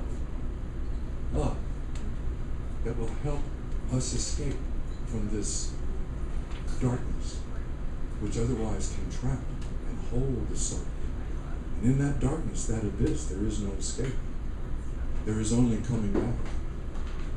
That was the lesson that he said. I, for one, think that what really drove Edgar Poe was the same thing that drove all of us. It's words. How important are words? What else has changed in this year of 1859, where I'm hoping you're time traveling with me? A profound change in words, not just that one word that sums up those concepts of life, death, rebirth, that one word that just came into our lexicon, reincarnation. Something else that I heard today. You know that we have always called this wonderful country of ours the United States of America, are, plural, are. What I read today in that Gazette was the United States of America is. With all of the events that have happened in this year, 1859, Charles Dickens, I think, summed it up the best with that book he just published, A Tale of Two Cities. It was the best of times, it was the worst of times. It was a season of light, it was a season of darkness. And with that raid on Harper's Ferry, if you heard, this country will be plunged into civil war. And I believe that that word, that single word, are, is, will make a profound, significant change. No longer will we have the sovereignty of the states. But that could be something else. I'm more concerned with my friend that we have invoked his spirit down here. And to him, I would like to say, when he told me, and I asked him about poetry, and he said, with him, poetry is not a purpose. It was not to make money, although he was poor and could have used the money at the time. With him, he said it was passion, and he talked more about that. And when he did, that inspired me to even do my own passion. Passion, it'll grab you when you least expect it. A woman's hips, a poet's words, give you a new perspective. Passion grabbed me, but left my family standing there outside the door, pulling their hair. I wanted more. They said no, they would not go inside where poets hide. Passion grabbed me, but left my family standing there, pulling their hair. Well, I'm going inside while they decide which way to go. For as all of you know, the real show is in your head. Unless you're dead to the passionate world, the tempest that swirls from the vision the poet lives in. Follow that beat until you meet where old and young feel the poet's tongue. I want passion in the poetry, lusting for the mystery, hiding inside, waiting to be free. From my heated blood, my feelings flood, and I will never be done with a lust for life, with all its strife, till I am one in the passionate poetry of the great mystery. Will you join me where poets and bards are destroying canards and birthing thoughts that ought to bring us together? Yes. Like brothers and sisters in the poet's house. In this poet's house, where we carouse love and hate, life and death, are just schemes on a poet's breath. They exist in dreams. All is not as it seems. Behind the mystic veils of a poet's mind are where you find dreams of love. A hawk and a dove kissing and wishing that the duality of this reality would merge in a passionate poetry of the great mystery. Like good and bad, happy and sad, black and white, left and right, Abel and Cain, yin and yang, give up that game. There is no shame, there is no blame, there is just you and me. Passion grabs me, it's everywhere, flying free like clouds and air, and it's never done till we all are one in the passionate poetry of the great mystery. Woo. Thank you very much. Yes. Susan, thank you very much for having me. I wanted to cut a little short because it's getting late. Appreciate it very much. If you like Poe, I have an album. I have some download cards from that magic internet machines. Get a hold of me. Be glad to turn you on to them. And for donations, we have Poe stickers. Yay, Poe stickers. Very nice. Here. They're all here. Come take a look. I got something to say. Yes. What do you have to say? Oh, wow. Wow. Yeah. That's awesome. I will say loud. Yes, I've been known to do that. I'll also get up on there on that microphone once you got another. We're going to start up the open mic portion of our program, and I see that you're a badge holder, and I've not yet heard you read. So please, come to the open mic, and then we'll go down. I have a list somewhere. I know that Stephanie is on it. We want to hear from Mike D. We got Birdman, is that right? We got Birdman, I remember Birdman. But what is your name? It's nice as soon as they get a hold of me. And so, Oh, bearded one by the window. What is your name? My name is John Pierce Parker. John Pierce Parker. Come to the mic. Give us one, and then we'll run through the rotation 1 poem at a time. Thank you. I'm glad that I can be here with you all, and I'm also glad that I can follow this Poe fall. Reincarnation. I was not always very interested in reincarnation, and I suppose I'm still not. And here's a poem that I composed. It's called Completely Surrounded. Completely surrounded, and there is no way out of this one. How have we survived this long? Then there were 11. There always seems to be a break in the line, a sunset just behind, past narrow corridors wrought of Salvador Dali's, choking down sunsets like there were no tomorrow.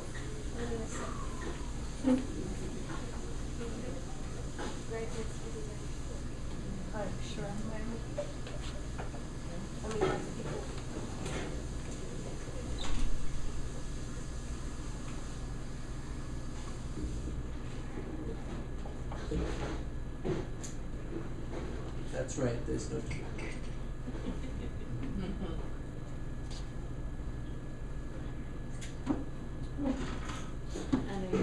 I always knew it would end like this. I wouldn't look because I thought it would be boring. Now it is boring me. Boring, boring, boring. If I used to be Goodwood, what will I be? A mask? I hear the Japanese bind their watermelons on the tree. Do you hear that? The watermelon is fit neatly inside your refrigerator before it has even fallen from the tree. I was always criticized for standing under the watermelon trees. Now I will be the only one to look at the egg on my face. Thank you. Thank you. Well, I appreciate it. Oh, you were the multi-language reader. Yeah, I came to watch. Oh, nice, nice. It was a great reading. Wonderful. I don't know where the open mic list is, but I know I want to bring John Barry, the yellow man, to the mic. It's right here. Okay. So let's start with John Barry. Now I got my mic list, and we'll start on that rotation.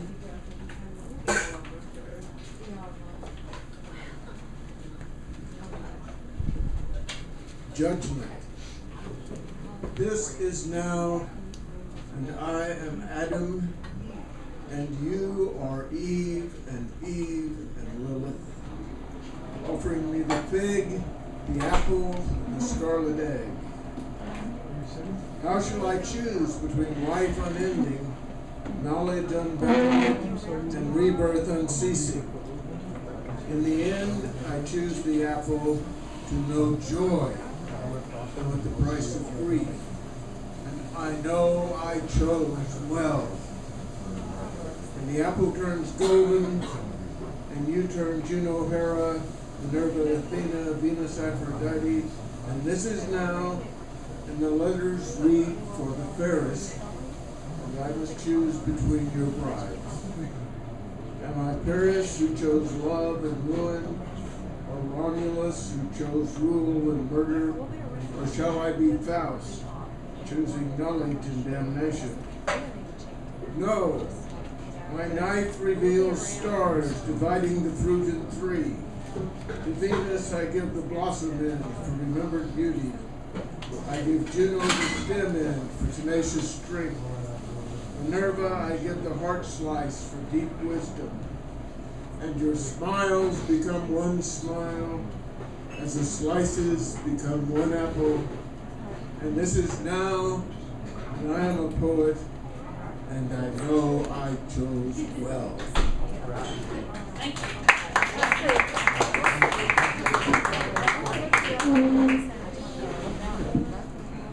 Okay, now next to the mic, Marcy, do you want to come up? And after Marcy, Stephanie. Marcy, Stephanie, and then is Dan still here? Yeah. Dan is here. So then it'll be Dan, and then Birdman, and then Watch.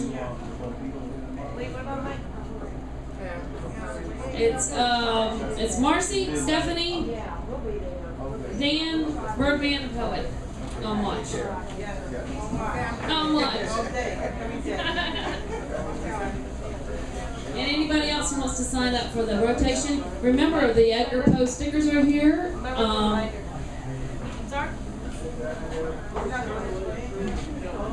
And DVDs are still for sale. $5 each. Okay. This is one, I'm participating in the 30-30 challenge. 30 poems in 30 days. So this is new. This is called Out. She's fat. She can't help herself around food. Excuses, excuses, excuses are killing by the mouthful. Shoveling down burning raw pain which would make Satan scream out in crippling agony if released into the world. That fucking hole in soul won't go away no matter what she tries. Like a migraine with a headache, it lives in rows of cells, waiting to be laughed out, cried out, dredged out. Woo.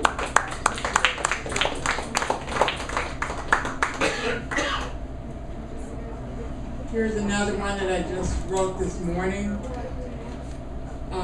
Doesn't have a title yet. Anyone can call out a title after I read it.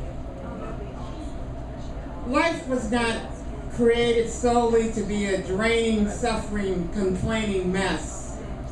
Love winds twisting around manipulating selfish I, always needy, exhausting the giver as well as the receiver, beyond roiling anger. So be careful with games, motives, and dark arts, because keener eyes always keep score. So what's the title? Keener eyes. Keener eyes? Keeping score. Keep score? Keeping score. Okay, I'll title it that. Does anyone have a copy of the anthology real quick? Anthology? Okay. Yeah, that could be the last one.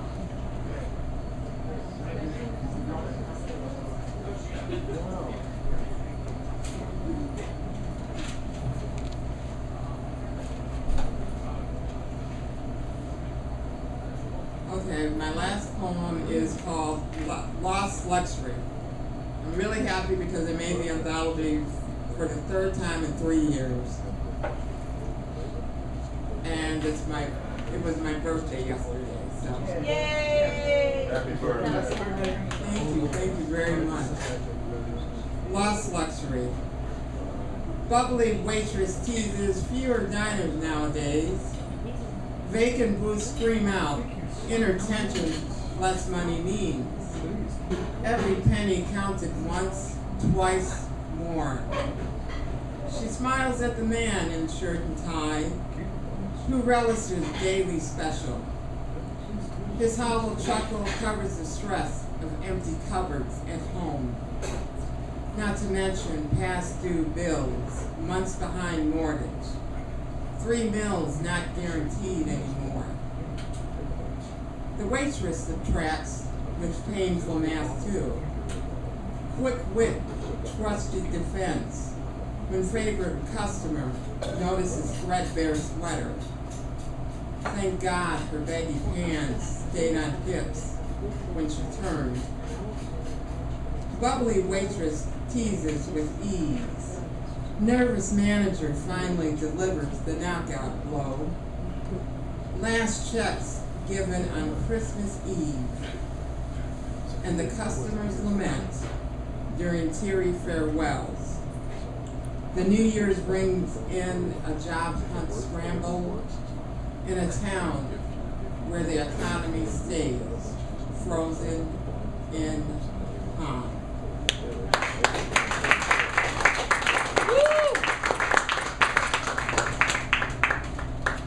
Whoever's next. I don't remember. Stephanie, right? Is that you?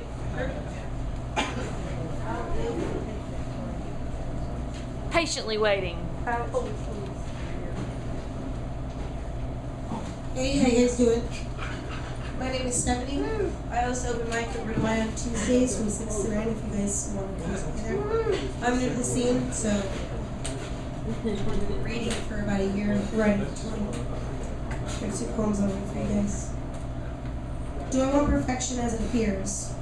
Or is it just that glass pane on the surface? The reflection I would hope you could see. The face flashing forward into the future of a red-stained pane. No longer just clear glass. Can I help but want to see the wounds gush forth pure red blood onto the white sheets we have so carefully laid out to rest our love-weary dashed heads upon? All the to adjust to the new scene in the crystal clear image, reflecting upon that once clean surface. Once pure and whole. Once completely united in a chorus of harmonic beats. One oxygenated being, one passion flowing forward fancifully full of love, with the essence of clear glass. I wonder how long before we start to ruin that surface, tarnish that one single goal in mind. I hope that the entity of our soul remains in the common purpose. If not, I feel the white sheets will go from paint to deeper root quickly, and the slit tongues and throats of 2 scorned lovers will slowly envelop the whole mind of those once believing in happy endings. Thank you. I chose to come to this open mic because I would say about 90%, no, 75% of my poetry is dark. I have a lot more, but I'm just number 2. I don't have time to read all of it. But that's I do write well on them. So there's another one I wrote a couple years ago. It's about burning flames, searing the soul, protruding bones from my flesh, anger, orange, red, fiery anger, broken in pieces, pieces of me, ripping my heart straight out from my chest, blood running down your fingers, still beating your hand, the walls stained red, my white dress stained red. Then you devour my broken heart, eating the whole thing in one large gulp, tasting the death and demise of me, and smiling with razor-sharp teeth the whole time. Thank you.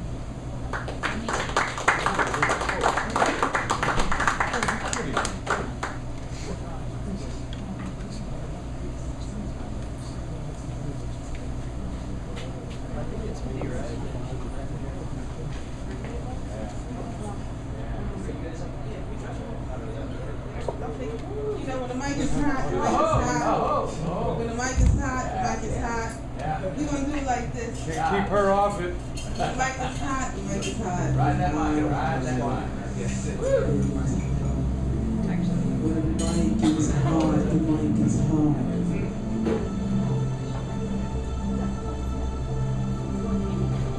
I'm going to read some compositions out of my new book. The title of the book is called Safe Nerves.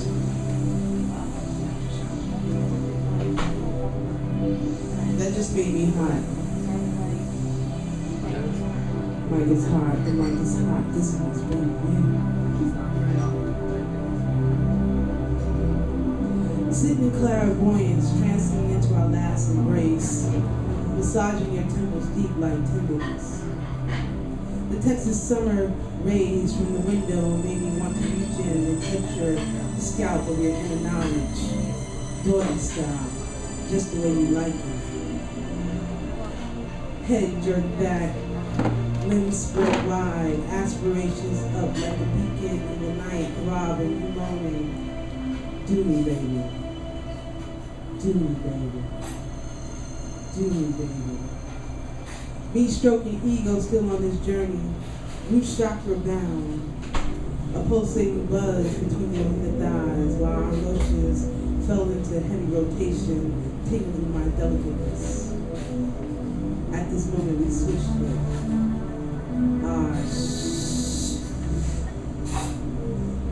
Can you scratch that itch just a little bit? In the shower, on the counter, on the floor, even outdoors, may I say more, but in real time. We wave feathers against our heart, just to see which is the lightest. The mic is hot, the mic is hot. When the mic is hot, the mic is hot. Your essence has seduced me in the pure light of dawn. I see you vividly. With each stroke of the pen, you know the words, they charm me. Flow, they candlelights glow, shimmering against your melody. I'm all in. Hear recited sweet sonnets from the now. You know, baby, you making love to my eardrums.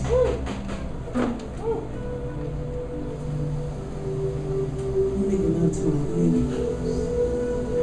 Like the blue jays that was perched outside our window pane on the branch of that oak tree. Our roots run deep in my feelings, your blood, brain, soul. Deep as the womb of my mother to the rise of this nation, this connection right here is ancient. Fed me to my heart desire, and the air still misses all this warlike glory, and I'm sick of it. Sipping on hot green tea just to keep down the heavy sighing. It happens a lot. Heartthrob. Made me feel that reciprocity is the key. I can be all of me. Hopefully you can be who you need to be. Black stallion riders on the horizon, still listening to the insides of our poems. Rumbling hysteria. I say, you know, we speak in blues tongue. Yeah. Causing my soul to glance, raising my consciousness higher. Yeah, higher, higher. When the mic is hot, the mic is hot. Do two more and then I'm out of here, right?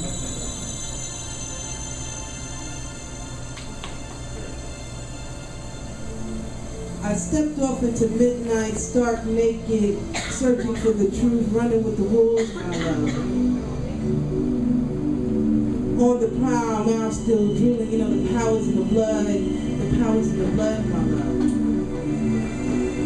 Excuse my presence, but I just finished feasting off this beast. Full of my fine, I stand still in amazement, sucked in by your tenderness, so your eyes, they say. I dip deeper into the well, hesitant because overstanding is absolute mind over matter, so I chill. Whirlwind blown to you by way of this North Star in the midst of this hot Texas heat. Humanity, humility on my knees, crawling to that which is right, unfolding under useless. Deep off into this wilderness, I worked on me. Hopefully y'all worked on you. So when this hot flesh meat, we can melt into midnight madness. Soon the newness of this kill will dwindle. Circling each other, we sniffed our passions. Sent us off into two separate packs, we roam. Life, death, life.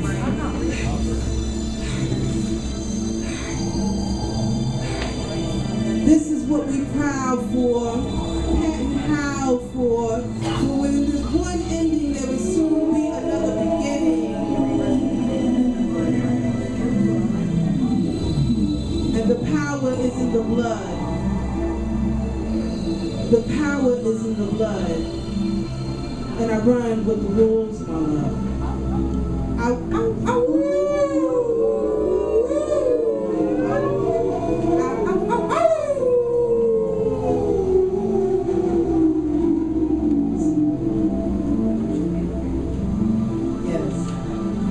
Last one.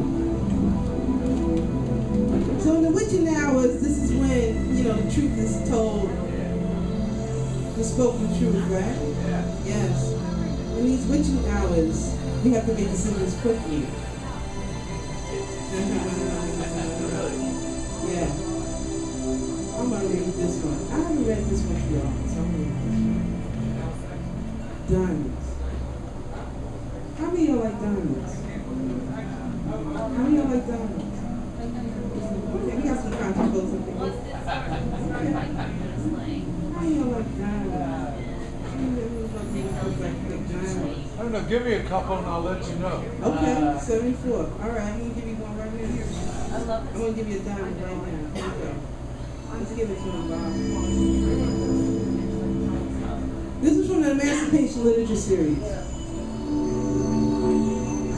Diamonds on my neck, diamonds in my crown, diamonds on my neck, then blood in the field, blood in the field, blood in the field.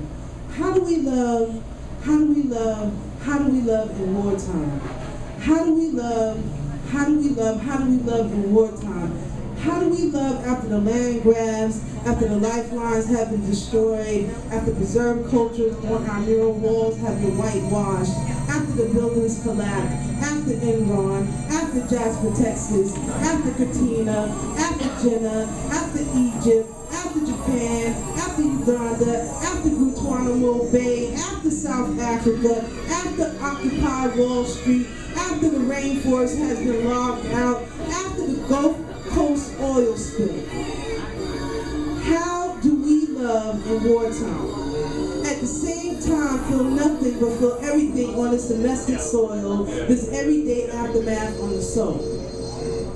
How do we love in wartime, stand quietly behind, benefiting from those in corporate power, brutalizing our land, our water, our ozone, while all along we give the labor willingly because we want diamonds on our neck. We want diamonds in our grills. Diamonds on my neck, but there's blood in the field, blood in the field, blood in the field, blood in the field. How do we love in wartime, keep our hands clean of the blood as we carry the diamonds on our necks, in our mouths, on our ring fingers, in our ears, on our wrists, in our pockets. At the same time as 12-year-olds in the Congos figure out new ways to hold on to life with no hands. Look, Mom, I'm riding through life with no hands. Look, Mom, no hands. How do we love in wartime? I got diamonds on my neck, diamonds in my grill, diamonds on my neck, but there's blood in the field, blood in the field, blood in the field. How do we love in wartime? Still believe that we can stand upright and walk as human beings that are completely loved and completely lovable, that are continuously blessed, guided, and protected, that are filled with true love by way of faith and hope to affirm life. Passion, action equals purpose. Passion, action equals purpose. What is our social contract with life, son children? Because I got diamonds on my neck, diamonds in my grave, diamonds on my neck. Therefore, how do we love in wartime? How do we love? How do we love? How do we love?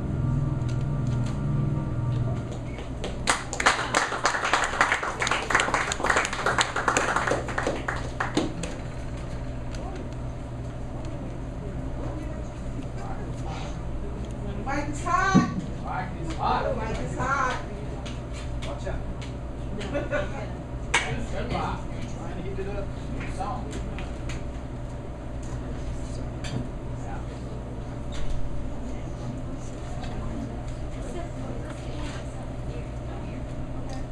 Bye, Bob.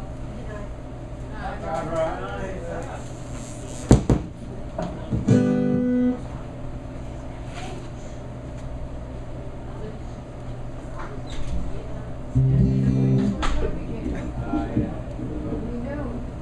We'll be all good on this song. I wrote this one today. I've been tumbling around for a while and I kind of finished it, so I'm just very excited.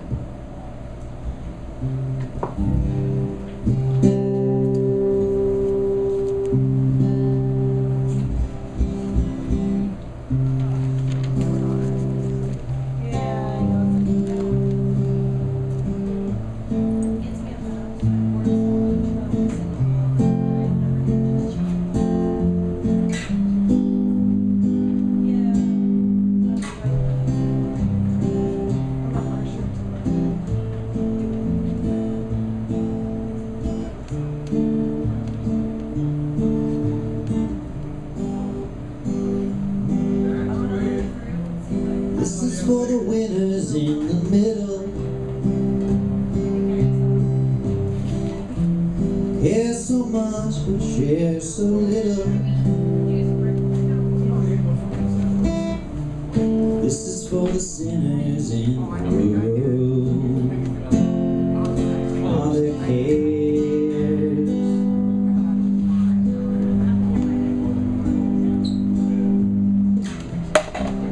This is for the few who are the many. Only the few have too much. This is for the ones who have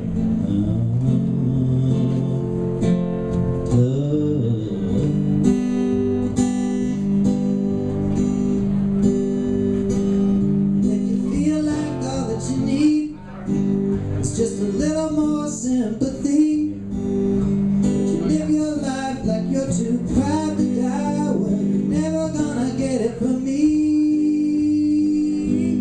Why are you anybody else?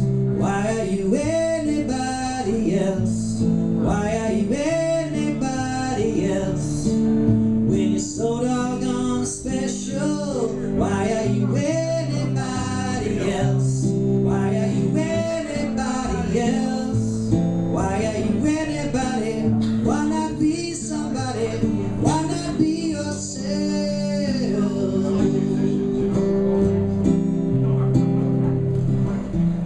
This is for the children undercover, making their wishes to be discovered. This is for the love that never comes on its own.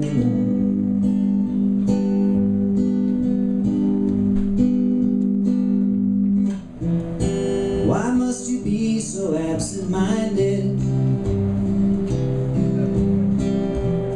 running your errands all day long, never knowing what you have till it's gone?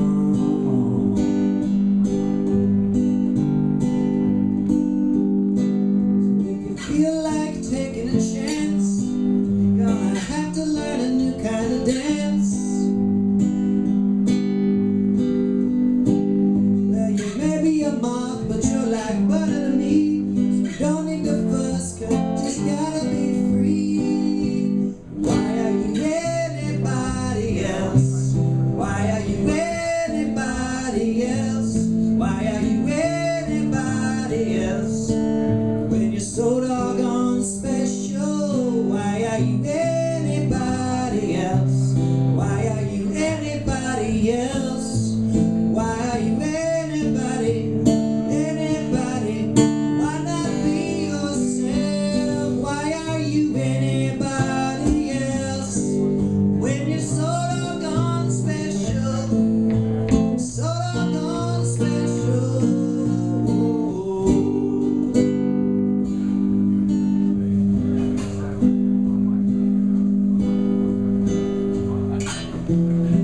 This is for the children in the morning. This is for the stars invisible.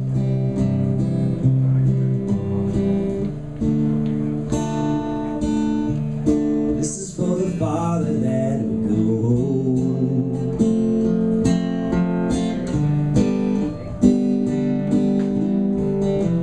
This is for the lonely hero, the ones unsung yet so exposed. This is for the rose, not a thorns.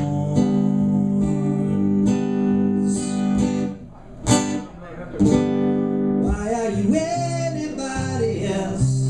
Why are you anybody else? Why are you anybody else? When you're so doggone special, why are you anybody else? Why are you anybody else? Why are you anybody? Be somebody, why not be yourself? Why are you anybody else? Why are you anybody else?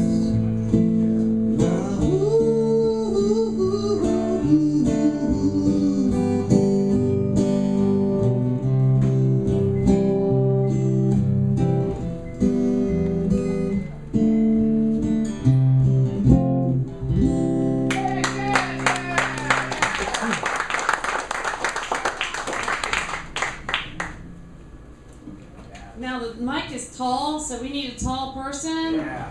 So I think the tallest person in the room should come up to the mic right now. Yeah.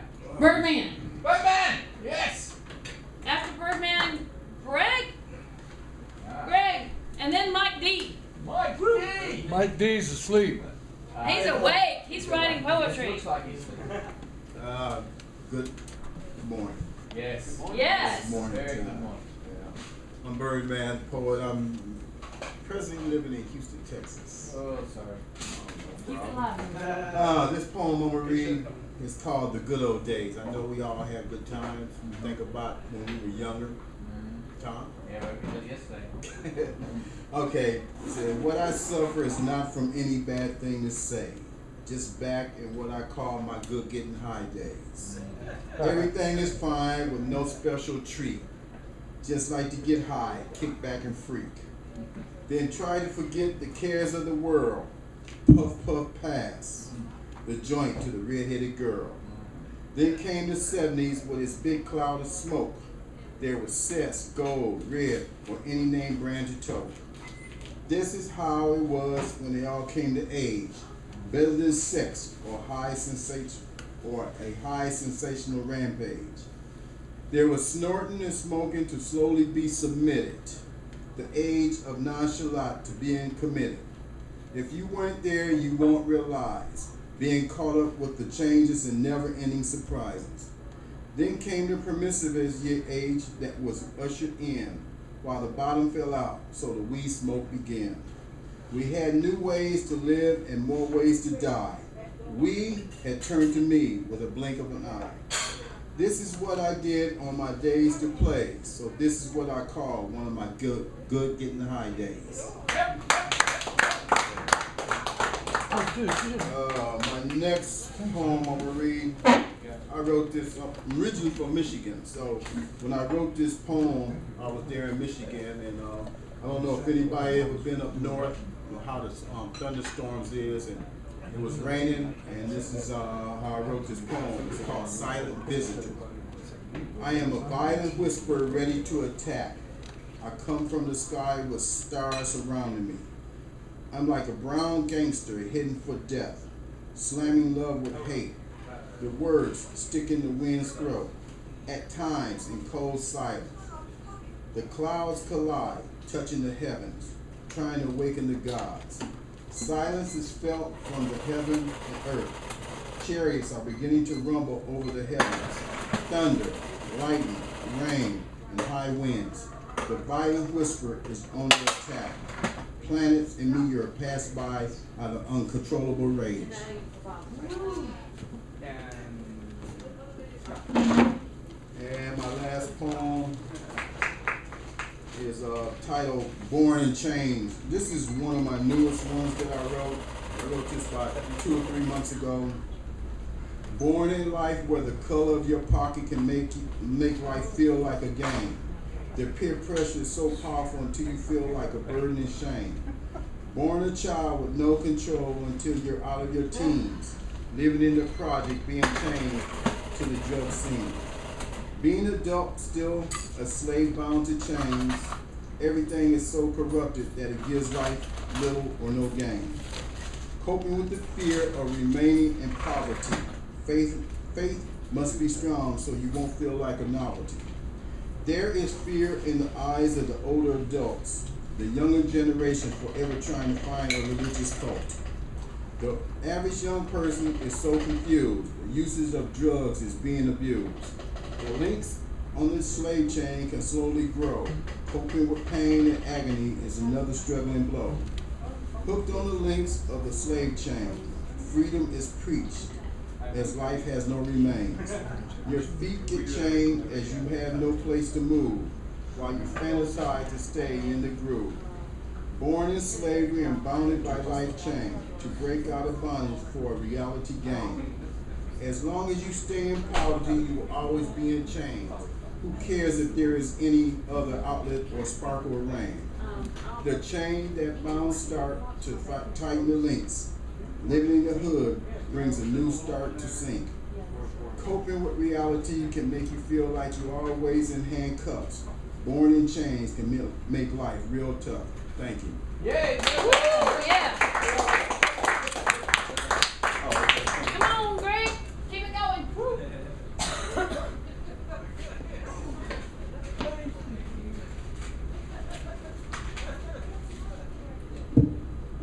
So I found out about this at the last minute. I didn't know the theme was madness and macabre and mysterious. And macrame. Macrame, yeah. I've got lots of stuff like that, but I don't have any of it memorized, so I'm going to change it up and bring some light in. We just passed the big solstice, right? The big winter solstice. It's when the light was pointed on, and past the equinox, and light is on the ascension, right? So the Central Texas regenerative age has dawned. Signs abound. The eagle and condor fly together in the same hill country canyons. The sacred wedding of Lord Llano and Lady Balcones irrevocably approaches. All the arrangements have been made. All the children of the land are invited. All is forgiven us. Let us plunder, pillage, and pollute no more. Come, let us restore. Let us honor our Heavenly Father and earthly Mother in peace and joy, for earth is filled with heaven. All the prophecies are realized. The word of creative intent has fulfilled his purposes. The wisdom of faithful guidance has attained the day. They do not return void, but achieve that for which they have come. The total and complete victory of light, love, and life is assured. The promise is hermetically sealed and cannot be lost. All is one for the sake of the earth. Rejoice and give thanks. The outpouring of spirit has broken through. And so it begins. Even the elemental realms are eager with knowing. The red-tailed hawks now soar with a new delight for a new air. The bobcats are on fire with the fervor. The bass and trout leap, flip, and spin in anticipation of clear water. The white-tailed deer prance a brand new earth dance. The shamans have seen. The ancestors, too, smile as they gaze upon the quickening. The land has already spoken to them all. It is time, she has decreed, and my children will now again honor and serve me. All the hidden realms of the hill country, the Blackland prairie, anxiously await the anointings of the sons and daughters of the new earth. Even now, baptismal initiations, solemn and joyous, transpire in the secret room of the great aquifer. The ranks of servants of the rose vastly increase as the hour of blossoming draws near. Platoons of angels descend and emerge, yearning to be asked for their help. The river of healing and rejuvenation fills the 7 lakes and overflows the Highland chakras. Pilgrims to the granite rock of enchantment are forever transfigured. Orders for service are gifted. The oil of gladness drips from limestone everywhere. The oaks and cypress stand central, poised for this wondrous revealing. We are change. We are the ones. We have all harmed the earth. Still, she calls to her children in love. Come forward in grace. From above, you will be given everything needed to serve. Return to my bountiful garden. Let us not judge one another. Let us humble ourselves and listen to the land that we may awake. Let us bow down for the anointing that we may activate and take up the sword of the great transition. Let us ascend with a new earth. Thank you.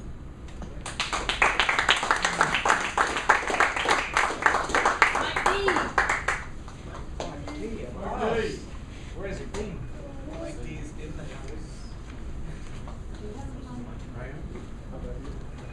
Yeah, starting to relax now. I'm like,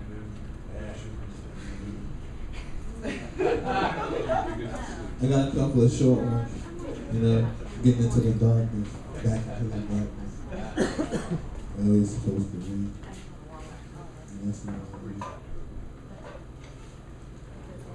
They say that revenge is the dish best served cold. But in my personal opinion, revenge is a dish best served, freshly baked, on the finest white china, with a side of freshly smashed mashed potatoes, and some alfalfa sprouts drizzled with olive oil. I mashed the potatoes with my feet, but I won't tell you that. And once dinner is finished, a beautiful half-naked babe will bring you a beer. And we will smoke a whole bunch of weed. And after the third joint, I will quit healing and just pretend to smoke, while you are getting high beyond belief. And once you're nearly incoherent, I will embarrass you subtly and in private. I will tell you things that you won't understand until you go home later at night. I will shower you with so much love as I see a hint of the guilt gleaming from your eyes. And I will take that guilt and rub it in over and over again. And I only did it because I love you. But trust me, if I didn't, I wouldn't waste my time, energy, or money.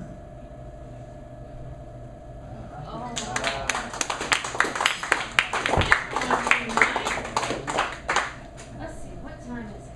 What time is it? It's 1:46. pretty cool. Mike, do another. Yeah. Please. And so who else wants to come to the open mic? You do. Yeah, okay. I got one more. After Mike, I want you. Who else? Was that the new one?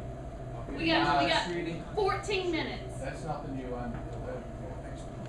This one is the new one. That's the new one. Mike, will you come back to the mic?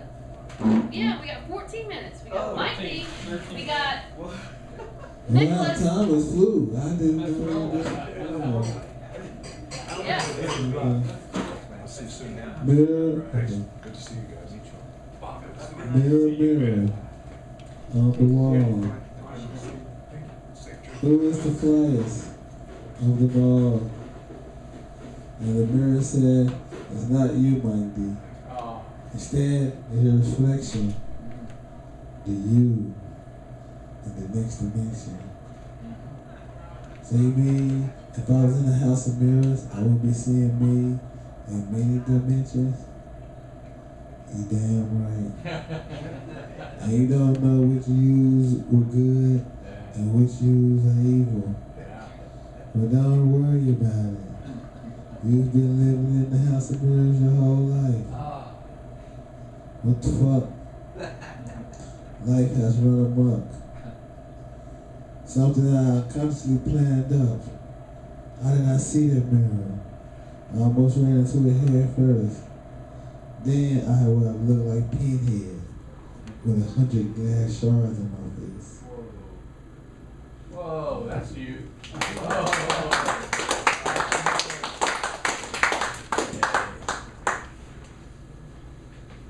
All this time he's got his pocket. Yes. Hello. Hey. Alright. This is excite, entice, forget to be nice. I want to be a character that is drawn into a caricature. Someone who can stumble across a satire.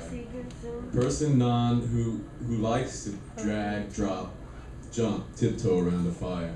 An entity that haunts and flaunts and taunts and who can't retire. It's all very dour and dire. To sire the liar and the liar. That is too little and whom is a little too much. That makes reality a dream and dreams a reality as much. Have to scam and scheme a team to such. There's no alone time with this clone mind. They will all grant me clemency when we pantomime these special crimes. A ghost for these collective times. A bull that only sees red as he gorges and gouges and uses him as a messy but smooth sled. The others get to thrill because they have read about what they have from what they have fled.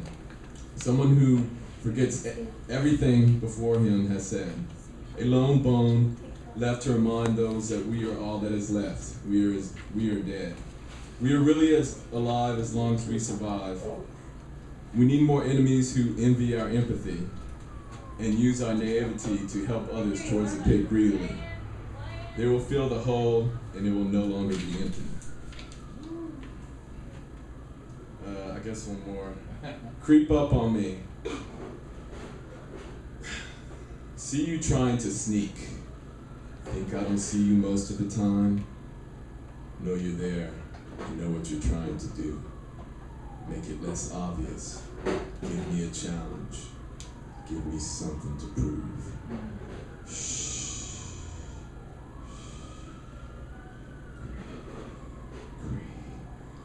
Creep up on me. Show me no decency. Destroy comfort zones. Get to me as if you knew me but don't know anymore.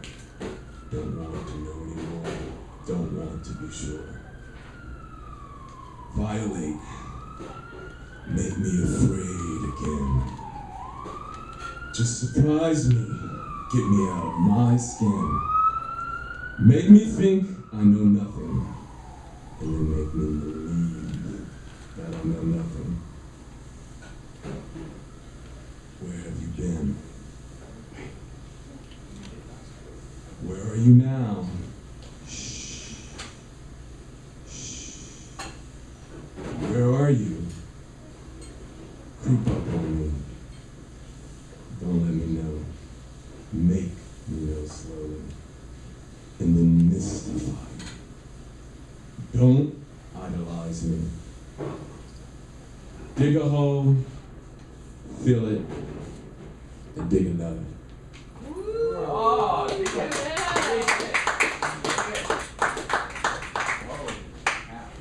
I'm going to read two short ones from this. Okay, so this was actually written like 10 years ago and then revised like 5 to 6 years ago. So it's an aged poem, this whole piece. This is a sonnet that takes place in the chapter called The Mercy of Dawn. Real short.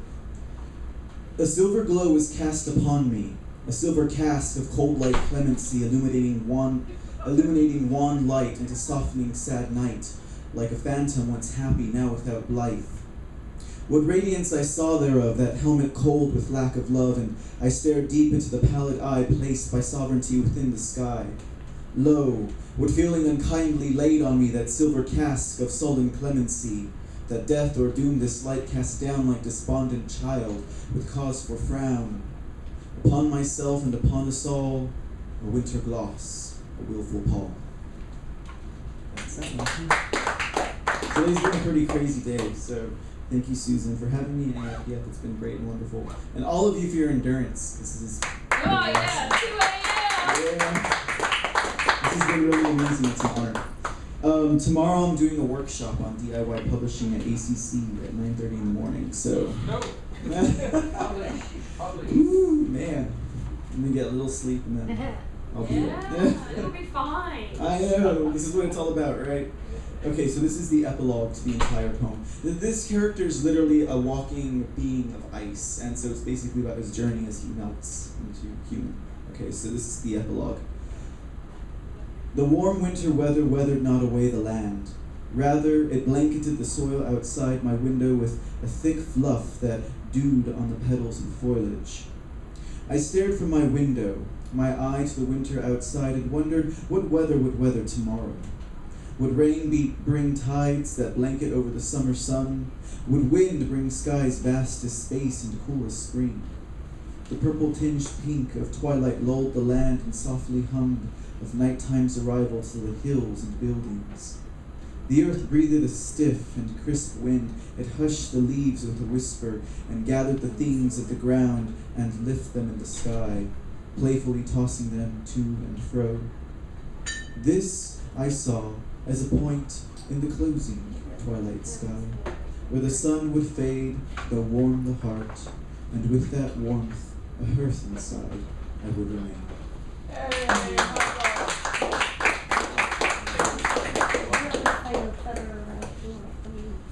I think we have 5 minutes. Is there anybody else who just has to? Yes, come back. I do have a dark one that I remember. Yeah. Okay, so this one is much older than the one I shared earlier. So that was pretty fresh. that was from a few years ago. This one's from about 12 years ago, a dark time.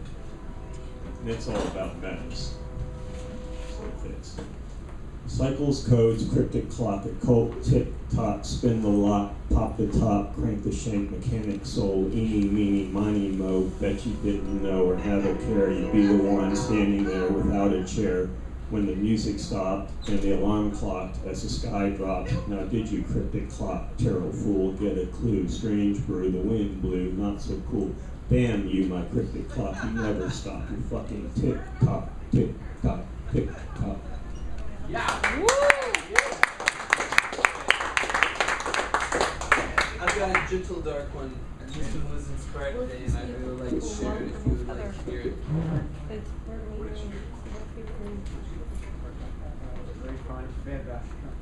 It's okay. We're missing a feather. If anyone sees a long purple feather, it It's belongs to mine. Stephanie, and she's just lovely, and we want her feather back. Yeah, it's part of my favorite earring. So anyways, if you find it, let me know. Or save it for me, give it to Tom. Or Susan, or someone. Excuse me. It's cool, it's not on the couch. I think it fell out when I was hugging. Well, feathers lost Check your in shoulders, the- everybody. That's what I'm saying. Check shoulders and clothing. Check out for feather. You've if been I hugging give on you. Stephanie, you might have feathers. They're contagious. They're not contagious, but The end of the night. Tea is not gentle.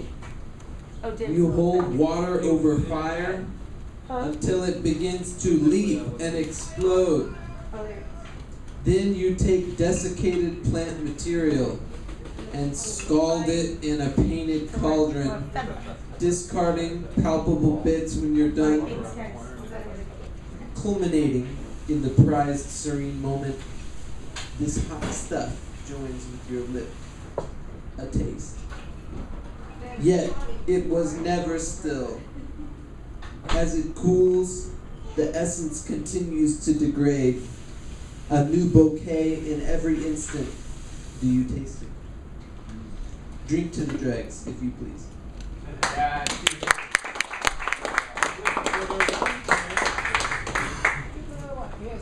And with that, that is the dregs of the evening. Well, that's it. It's 2 a.m. A Shadrach would like to go home eventually. If you have cups, plates, dishes, put them in the bus bin by the kitchen. And if there's trash, please help us tidy it up. I would really appreciate it, and I'm sure Shadrach does too, right, Shadrach? Yes. I'm going to be back at like 7 a.m. So Oh, worry no. about it. You masochist. You'll take your time. Poet. And thank you, Full English. You were awesome. Give Shadrach a hand. Woo!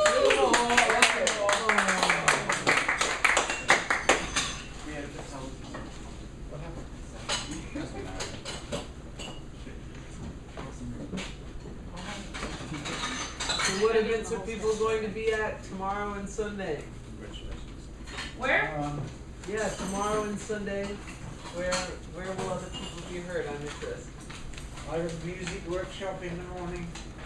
Music workshop. Yeah, music and poetry. Bring an instrument or bring some poems. Well, Midnight to dawn tomorrow night, strange brew. It's right there, across the car wash, and then there's Strange Brew. You come into midnight to dawn, it's Lucky 21, it's like blackjack. Yeah. Yeah, went around and took together. That is right, that's absolutely right. I guess we're ready to go. Good. I'm glad to be here with you. Wonderful. Thank you, Shadrach. Oh yeah, thank you. Lovely day. Do y'all know a Marcy? Is there a Marcy? Here, Marcy's here. You're Marcy? Yeah. Oh, okay. You got a chai and a cookie? Are you from Austin? Yep. Okay. I did. I grew up. Nice. Oh, Bananas World. What's that? Well, mine. thanks. Someone's glasses. $4.06. Well, I'm doing a workshop in the morning tomorrow at ACC downtown. And then after that, I'll just be my own road. Yeah. I mean, we said four. Yeah. I see you. I don't like that. Oh, okay. It's good to see you again, Lindy. Yes, Take care. yes. Thank you. And I was going to say, you can just, like, I've got work to do all night. All night long? If you All don't night long? wanna Oh, I sleep- don't want to sleep. Yeah. Me up? Work. If we can, like, work all night and then you can. Oh, we can work all night. There you are. It's a beautiful relationship. We work all night, then you go to work. Then you go. That's a Then you perfect go to thing. the workshop and Yes. I'll go to headquarters. Yeah. Why not, Michael? It's a marriage made in heaven. It sure is. Work, work, work, and then come out and work. I came here straight from work. I know you did. I know you had that. Look, I have just come from work. I am so clear. Now to get muddy. It's good.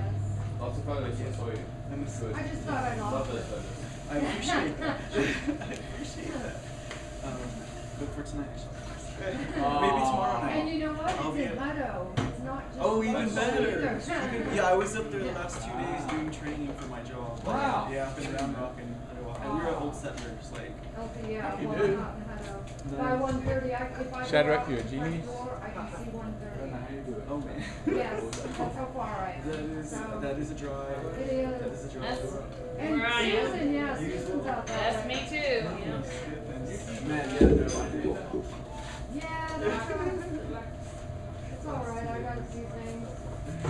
I got a few things I have to pan out, but it's all organized, so that's a big thing. It'll be done. Organizational. Yes. Well, I guess we're gonna start season.